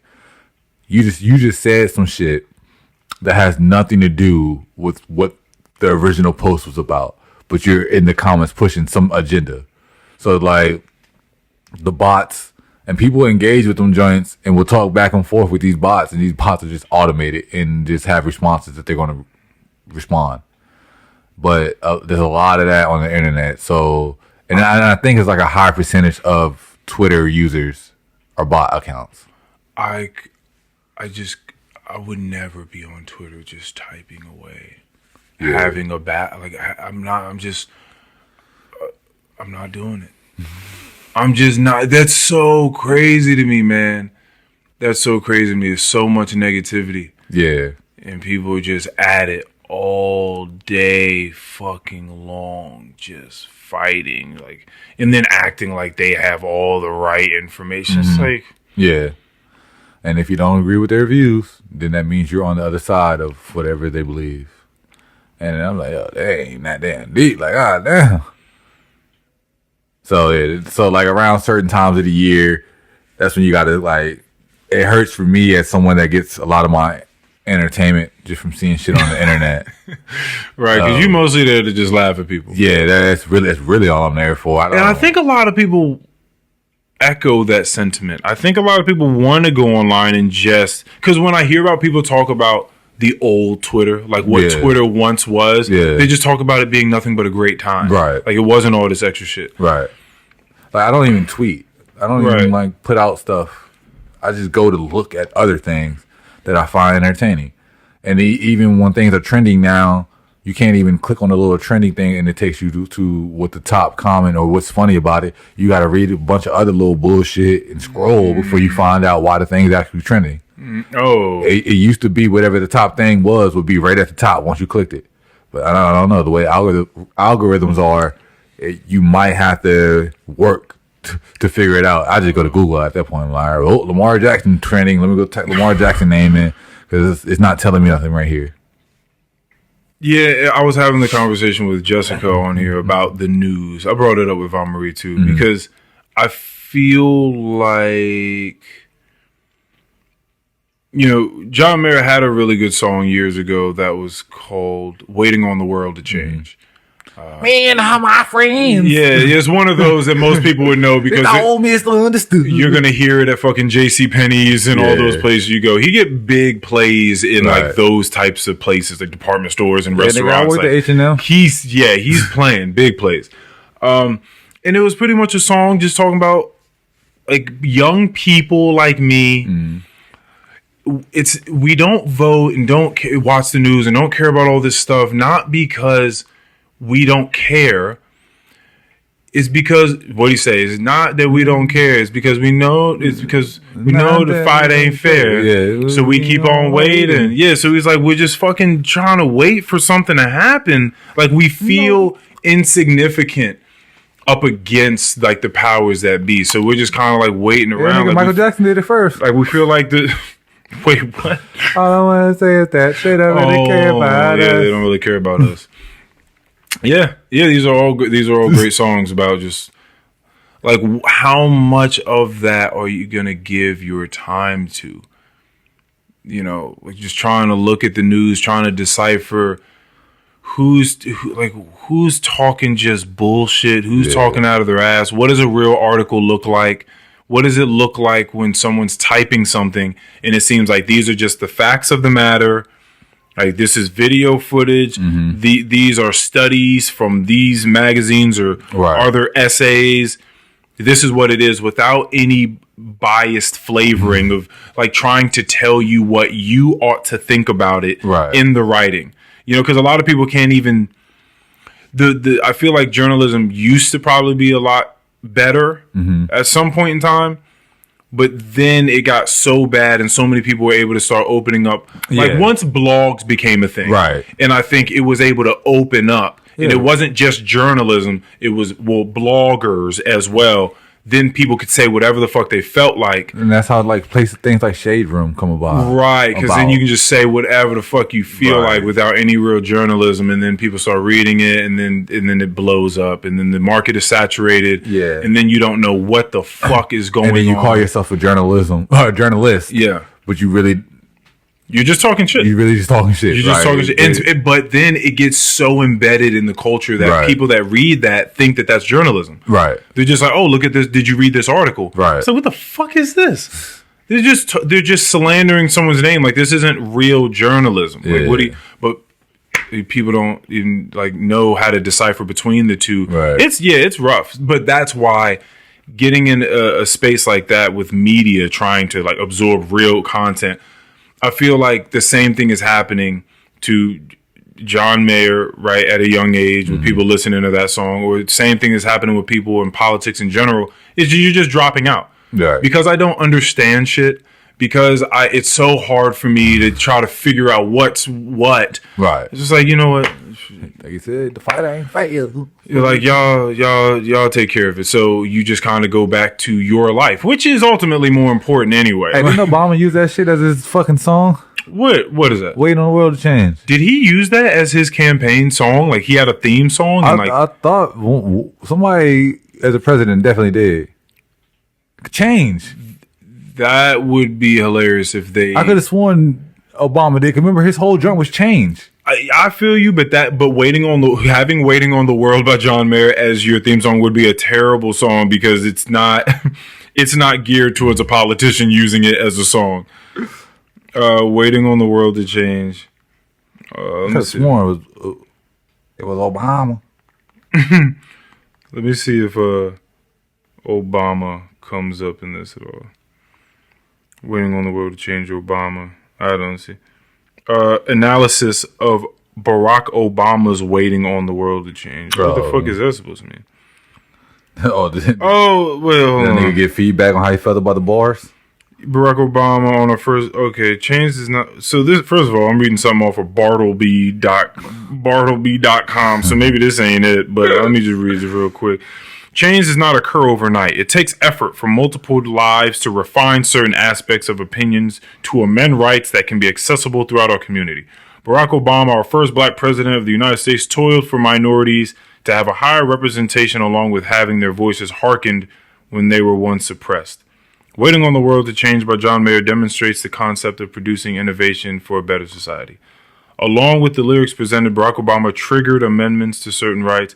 What the fuck is this? See, this is just some shit that someone decided to write. Right, somebody just wrote some shit. And just brought Barack Obama and Waiting on the World to Change together. It's not...